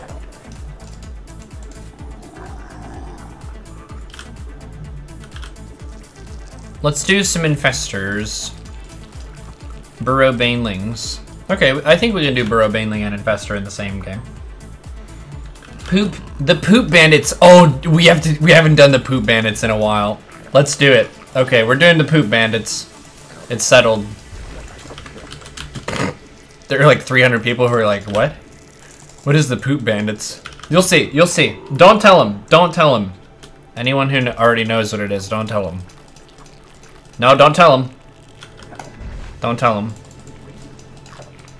This is the poop bandits build. Don't. What is that? You're gonna have to wait. You're gonna have to wait. It's gonna become clear.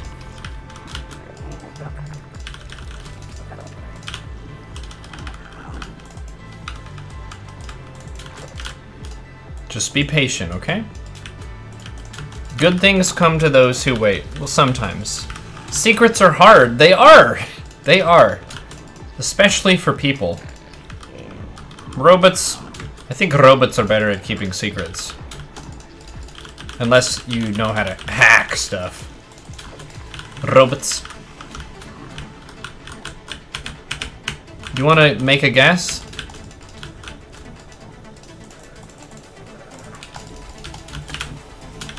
Bum bum ba bum ba bum. Bum bum ba bum bum.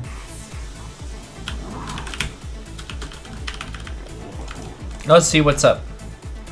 The bold and brave and brazen overlord flieth over to the enemy's base in the most wondrous of ways. What is it with everyone not taking a base? What is this? Oh, there it is. Okay.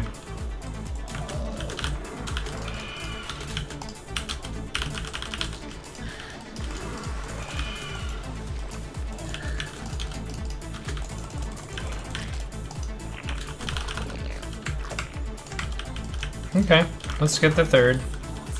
Nice. Nice.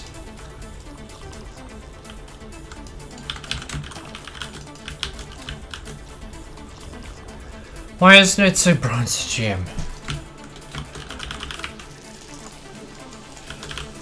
Ugh. Controversial content. Wow, that's so controversial. Okay. I thought I made an overlord. What? Oh, I did. Okay. Okay. Okay, great.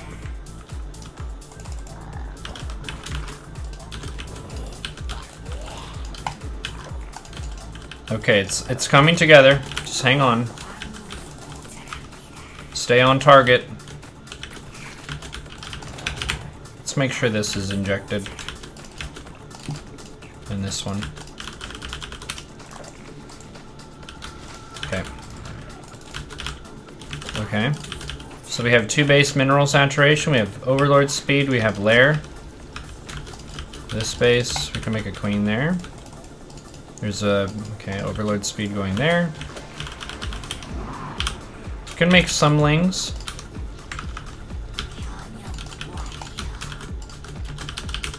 Let's make queens at the bases that don't have them right now. Alright, this is it. This is the poop bandits. This is the poop bandits. You've got 4 queens on a plane. The queen is one of the lowest DPS units against ground in the game, but they have a secret weapon. A secret weapon. And it's called the creep spread. And they can go anywhere with it too, right? Because they have an overlord that can drop creep because we have lair. Right? That's amazing. Here, move. Go here and then attack this. Perfect. Okay. It's time. Go to the place. Do the thing. Okay, the poop bandits. We killed the banshee before cloak was done. Okay. Poop on the floor. Perfect. Get out of there. Mission accomplished. What is this? What? How did it kill my queen? I'm upset. Okay. Let's set up a creep contain outside here. We do have lings. If they try to go for something here. Look at this. We can see everything because of the poop bandits. Let's get us. Did we make a spire? Did we kill the liberator? I didn't see. Oh. Look at this over here at the third base, the poop bandits.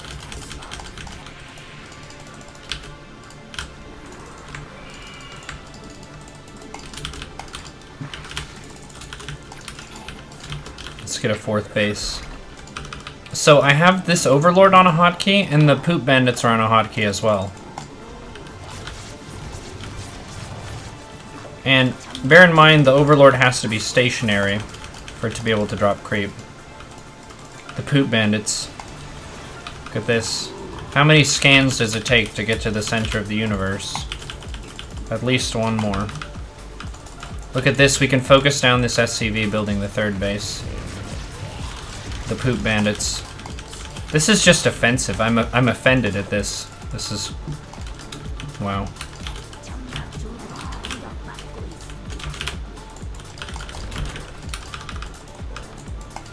It's a planetary fortress to counter the poop bandits. Okay, they're making missile turrets now. You can't do that. Focus down this SCV.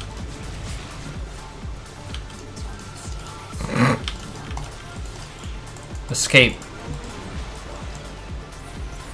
No. Drop, transfuse. The poop bandits. They work together, they transfuse each other. It's a team effort.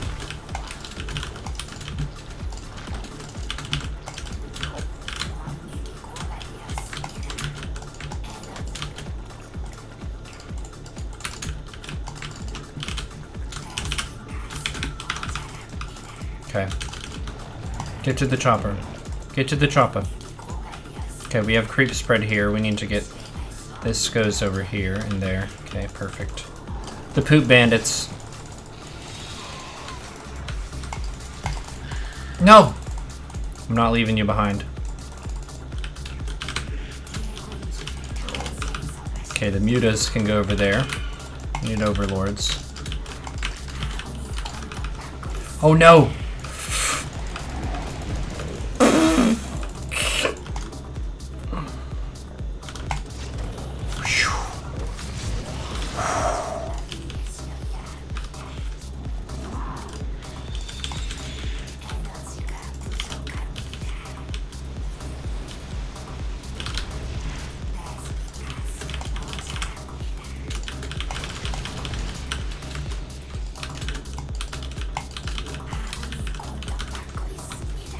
The poop bandits. Were you expecting this?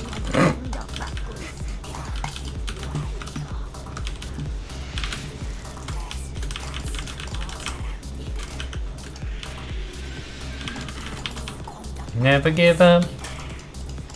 Don't you ever give up. You can believe in yourself. You can put the trophy on your shelf. Dude, that was awesome. Aww.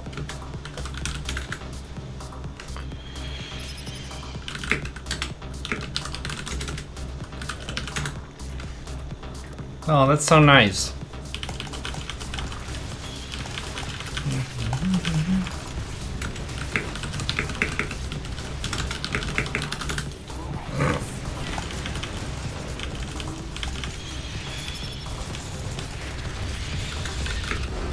Oops.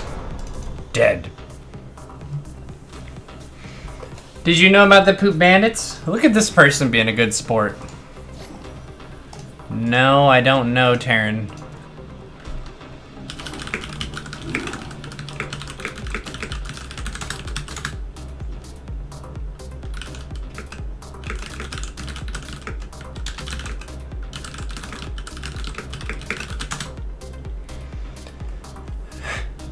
Thank you, Apoptosis, for the cheer. Gift him a sub to Sal.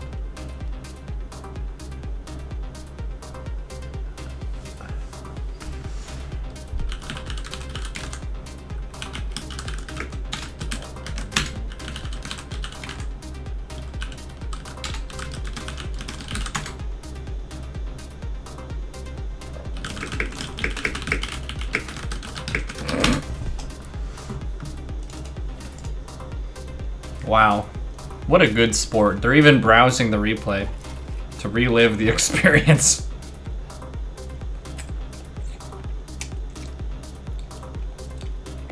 Hey, it's me, gift sub.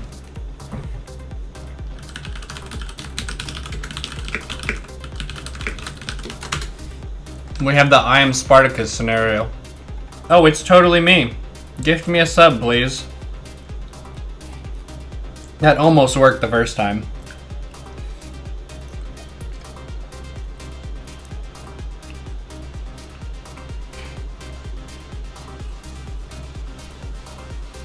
Naniwa versus Hyun 3 base before pool. Could you try that? I could try that. The reason 3 hatch before pool is fallen out of favor is because of the strength of shield battery cheese and adepts. I am Spartacus.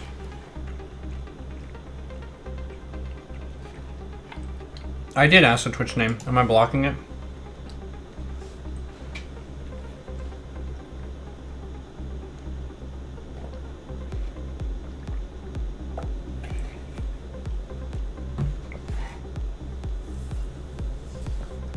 Thank you for that subscription. Thank Laus. What's up, Soupy? What's up, dude?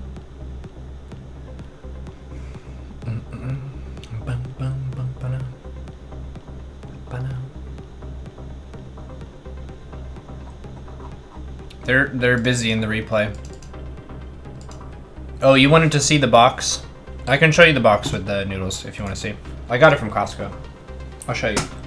Give me 1 second.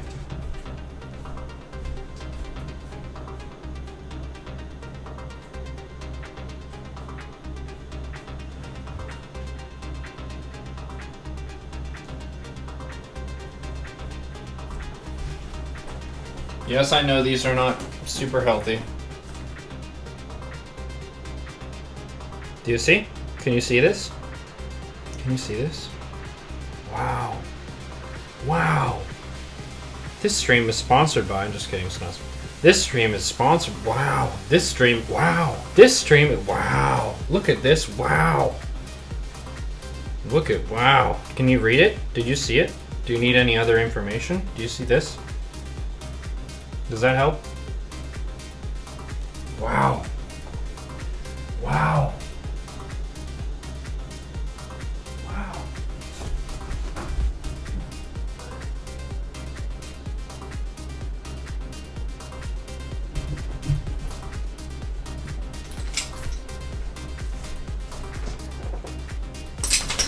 How much sodium per serving? Too much, probably.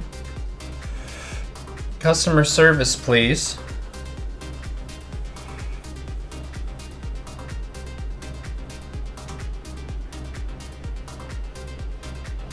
Can you use us the credit card? No, I'm not going to give you my credit card information. Nice try, though. Nice try, though.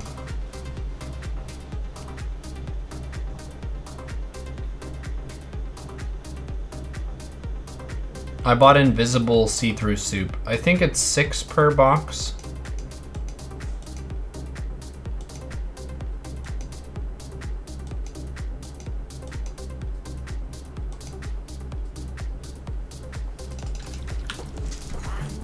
MasterCard is not allowed in Costco? What, really? Do you drink coffee or tea? Yes. I have coffee more often than I have tea, but I like both. What's up, Aurelius? Reppin' that Sheezel sub. Cool, so we've been on for 9 hours 22.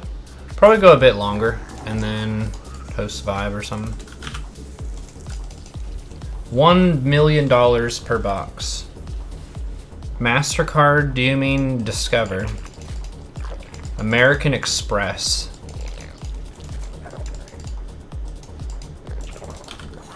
Whoa. Dude, American Express. If you have an American Express Platinum card, there's like a special lounge in certain airports that gives you free food and beverages. Free as in, it is included in the very expensive use of said card. Ultralisk drops? Sheezel gave you a head cold? What? How would he do that? How would he do that? What's up, Arthaki? The classic probe skin. Yeah, I have the classic drone skin on my main account. But I only have one BlizzCon virtual ticket. Brood War probe skin? Yeah. Oops. So you want Ultra drops against Protoss? Okay. Some of these times we end up doing a build that is kind of like trying to help newer players, and then sometimes it's like doing something really silly and stupid that's like a challenge.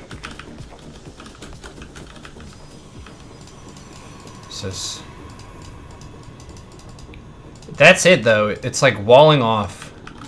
Walling off is the golden goose of what's holding back a lot of people in these leagues. It's just like, I could just Baneling Bust and kill this. It's not actually a good wall. It takes 5 Banes to blow up a pylon.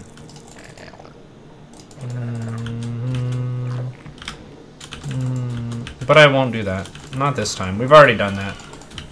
We've illustrated the point other times during this Bronze Jam series. We don't need a Baneling Bust every Protoss. Look at this. What? I hate these pedestals. They're just crap. It's like, what is high ground? I lost one to Pig earlier. It's frustrating.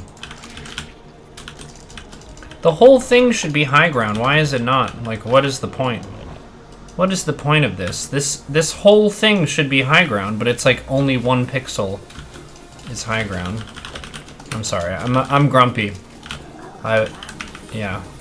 There was a DT prism drop right after that, and I lost basically everything, and I was sad. Okay, so Ultra is very far down the tech tree, so we probably need to think about some stepping stone to get there, rather than just kind of YOLO Hive and Ultra Cavern, because we can die. We can die to stuff like that. Have you tried fried drone and queen creep spread from the enemy base through the canceled hatch? What? Drone queen creep spread. So you're saying you build a hatch and then do it? Do you think that's easier than the poop bandits? No, I have not tried that. Why is that easier? Okay. So when lair is done, we need to make an instant infestation pit. So we can move toward hive. Okay, we have 49 workers. If they're going for a big immoral sentry attack, this could be kind of troublesome. What if we did the same thing as before where we went for a burrow solution to that? I think that would be pretty funny.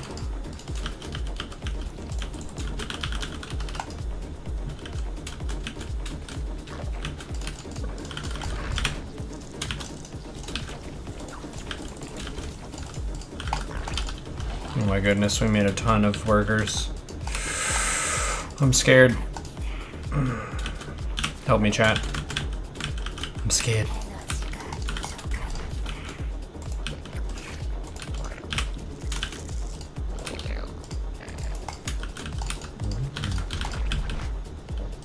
Okay.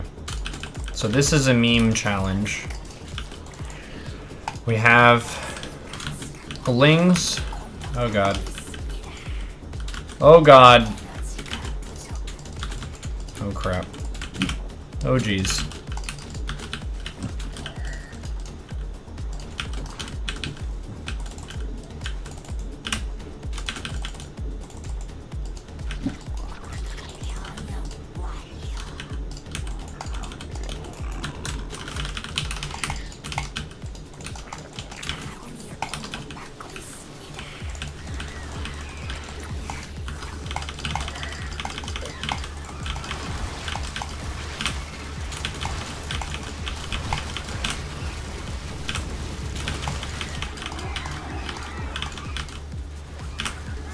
Oh dear.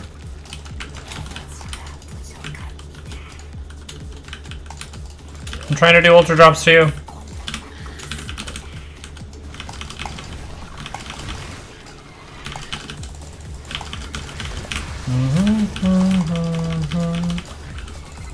Just take a third base. I need time. Just take a third base.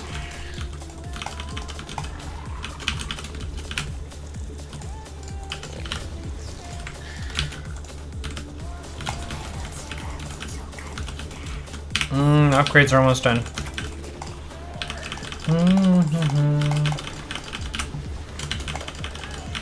Just wait. Just wait. Are they gonna give up when it doesn't kill me?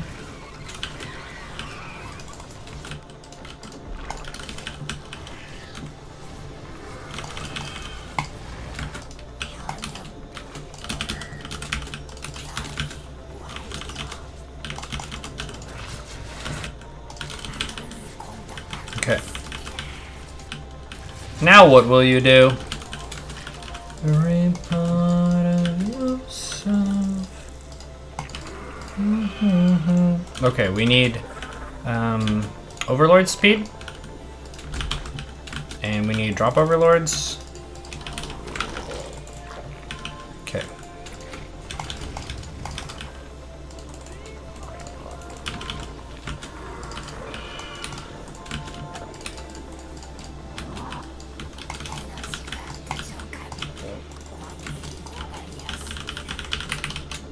We need a lot of overlords to make room for activities because ultras are very big, very big, very hungry. You need lots of supply.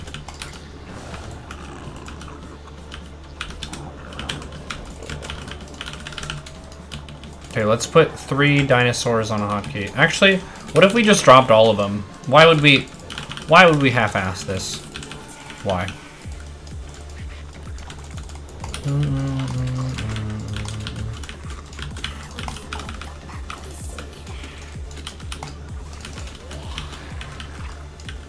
What is this? Is this his third?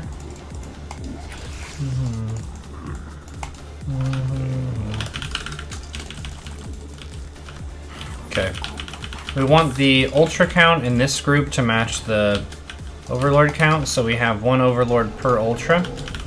You can fit 1 Ultra in Overlord. That's it. Only 1. None in addition to this.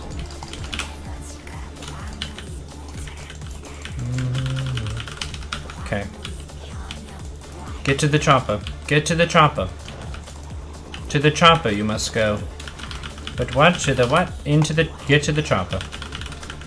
Okay.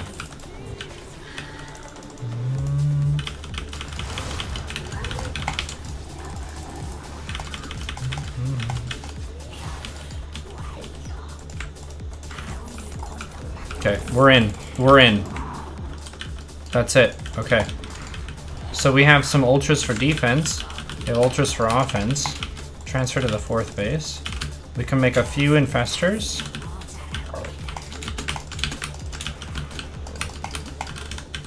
Okay. But it's all about this. This is the real stuff right here. I don't know. Oh god. Oh jeez. Oh gosh. Oh gosh. Okay. You go here. Two ultras over here. 2 drop here. 2 ultras drop here. More ultras drop over here. These guys fight over here. Okay, you guys go here. Okay, these go here. Okay, these are going here.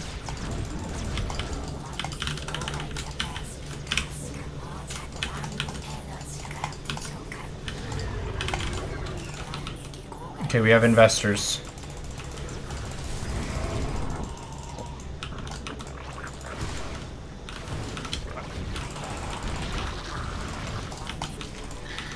GG. Overlords are huge.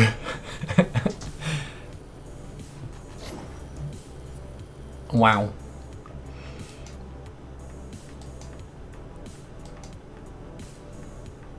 What kind of trade portfolios do those investors have? A question for the ages.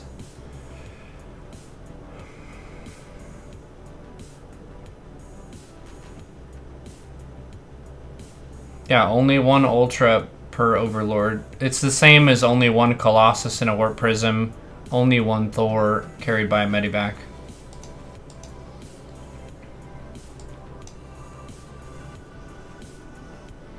Yeah, but Zakuto, are you talking about walking a queen off creep across the map?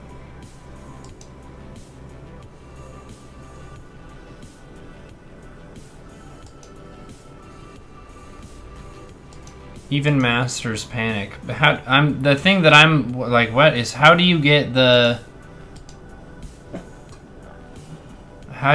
queen across the map? 1 Viking per Medivac? I thought it was 2. Really? You can't put a battle cruiser in a Medivac. I don't care how creative you are. Thanks for this guide to help new players. Yeah, I think the Ultra Drop thing was more... that was more trolly. That was a little bit less informative.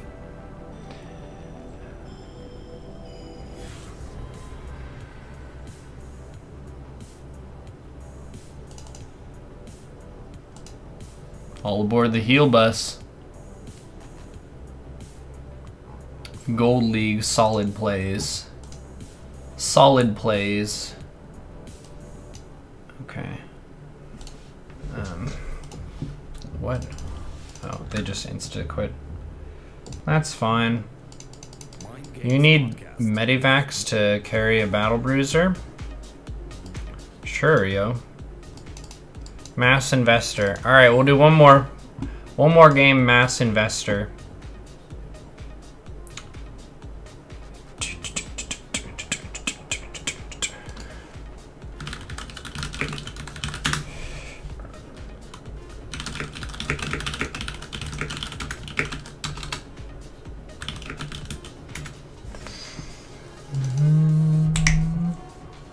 Mass Investor. Kettle brews are operational. Конечно, kettle brews are operational. Spine crawler in the basin overtakens.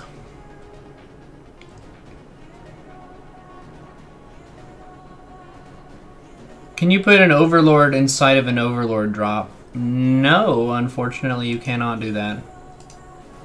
Unfortunately, nay. You cannot. Can you Neuro medivac in picking up the Zerglings? Nope. I don't think so. I don't think you can mess with the transport stuff. Like, you can't unload stuff. I thought it would be really funny if you could neural someone's transport and unload the units over dead space and make them, like, fall to their doom. That would be pretty hardcore. Alas, this is not a feature in the game. You can make the queen go for the wet 2/3 of the way to the enemy base. Do you want a legit kind of build for ZVZ? Okay, I'll tell you a legit build for ZVZ. I didn't wait for people to say yes or no. Okay, so let's do a build, because a lot of people ask, Neuro, what? Neuro, I hate Lingbane. It just, I hate it. I'll show you how to circumnavigate that whole process right now. Right now, we're gonna circumvent that whole shenaniganry. Hatch first, boom. Get in that hatch first, and then next, we're gonna 17 pool. Let's do a build where we delay our gas a little bit in favor of getting queens and a wall off nice and quick, so we can be safe.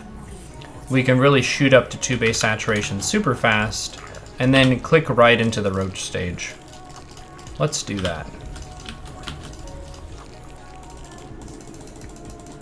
We can even take a gas here. It doesn't need to be like you wait until you have a certain worker count and then you take 2. You can still take 1 gas, but you're in less of a hurry to fill it up fast. Like normally you would go hatch gas pool. Here we went hatch pool gas, and we're just kind of lazily rallying new eggs into the extractor instead of pulling drones into it. Let's make a 20 Overlord. Make a queen here. Let's fill this. Cool.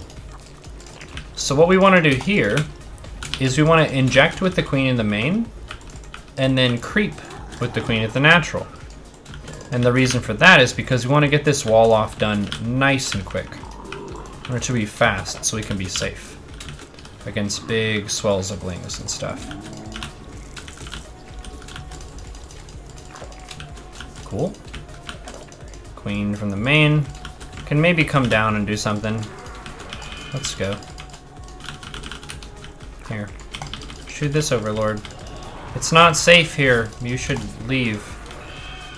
Let's just put a creep tumor here. We don't want it to conflict with where the buildings are gonna go. Oh my goodness. Overlord fly into a safe zone. Let's take a lair. We want to go for lair so we can get our roach speed. And now let's do a wall off. Walling off is important. 1, 2. We could just do this.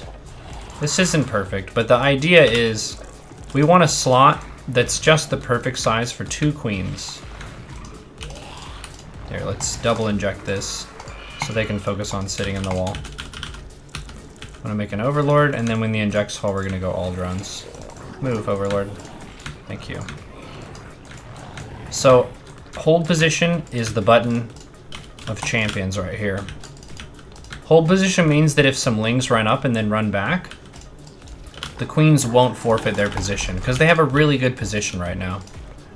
They're sealing the gate, and we can just drone super fast. super fast. We have 35 workers now. We're still making all drones. We can make one more overlord or two. Let's make two. Look at this, it's a mass overlord migration. You can fill the gas. Fill the gas. And now we have 42 workers, which is 2 base mineral, 3 gas. Let's just go for a simple roach timing. The opponent's trying to go for a third. They have a bunch of lings, but once roaches have +1 ranged attack, lings are garbage. They're just really bad because roaches kill them in like 2 hits. Looks like the opponent is also going for roaches. Their third is at a pretty reasonable time. We can take a third behind this. So since our roaches are out, we can give up this position because we have something to say about lings and whatnot. Here, third base. We're still making all roaches. And remember, roaches are really supply hungry. So we want to keep making 2 to 3 overlords between the cycles of roaches. Want to be pushing the creep spread as fast as we can. Okay, roach speed is done. So we have the movement speed advantage now. I doubt the opponent also has roach speed. Okay, let's go. Send the roaches. +1 ranged is done. Making all roaches, and we can take +2 ranged. Now we can just attack whatever we want to.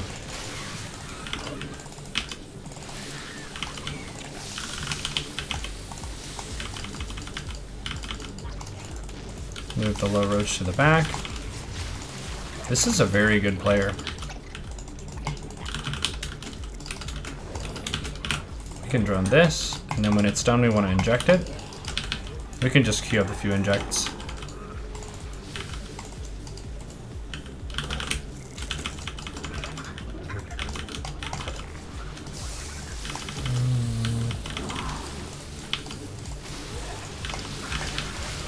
There are no upgrades on these, so my units are all more powerful for their cost, for their weight and supply. But the opponent has had a larva advantage with the faster third base, so we want to be really on top of our injects as we are able. We have 54 workers, we can make drones while we focus on the army.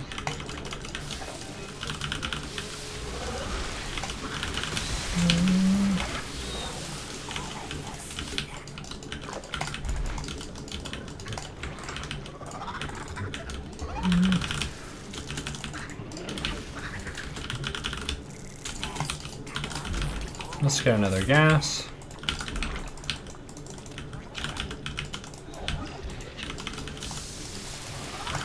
We did focus the Ravager that was in the front, but generally we don't really care too much about target prioritization.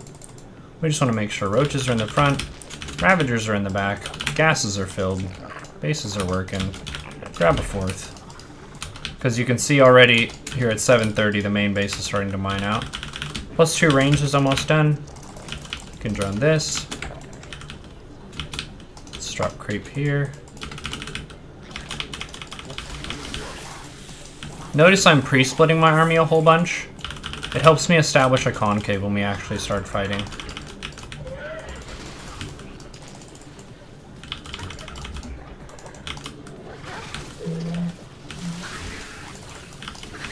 So we can see the opponent has roach speed, and there are no workers at the third.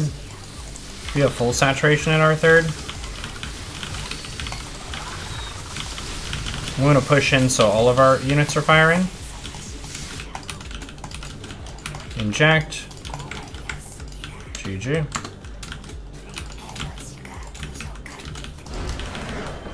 Nice.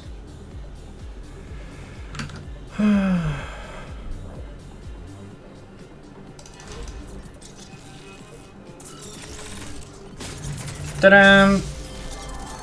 Cool, so we went from silver 1 to gold 1 today. Not bad. Opponents being mannered. Yeah.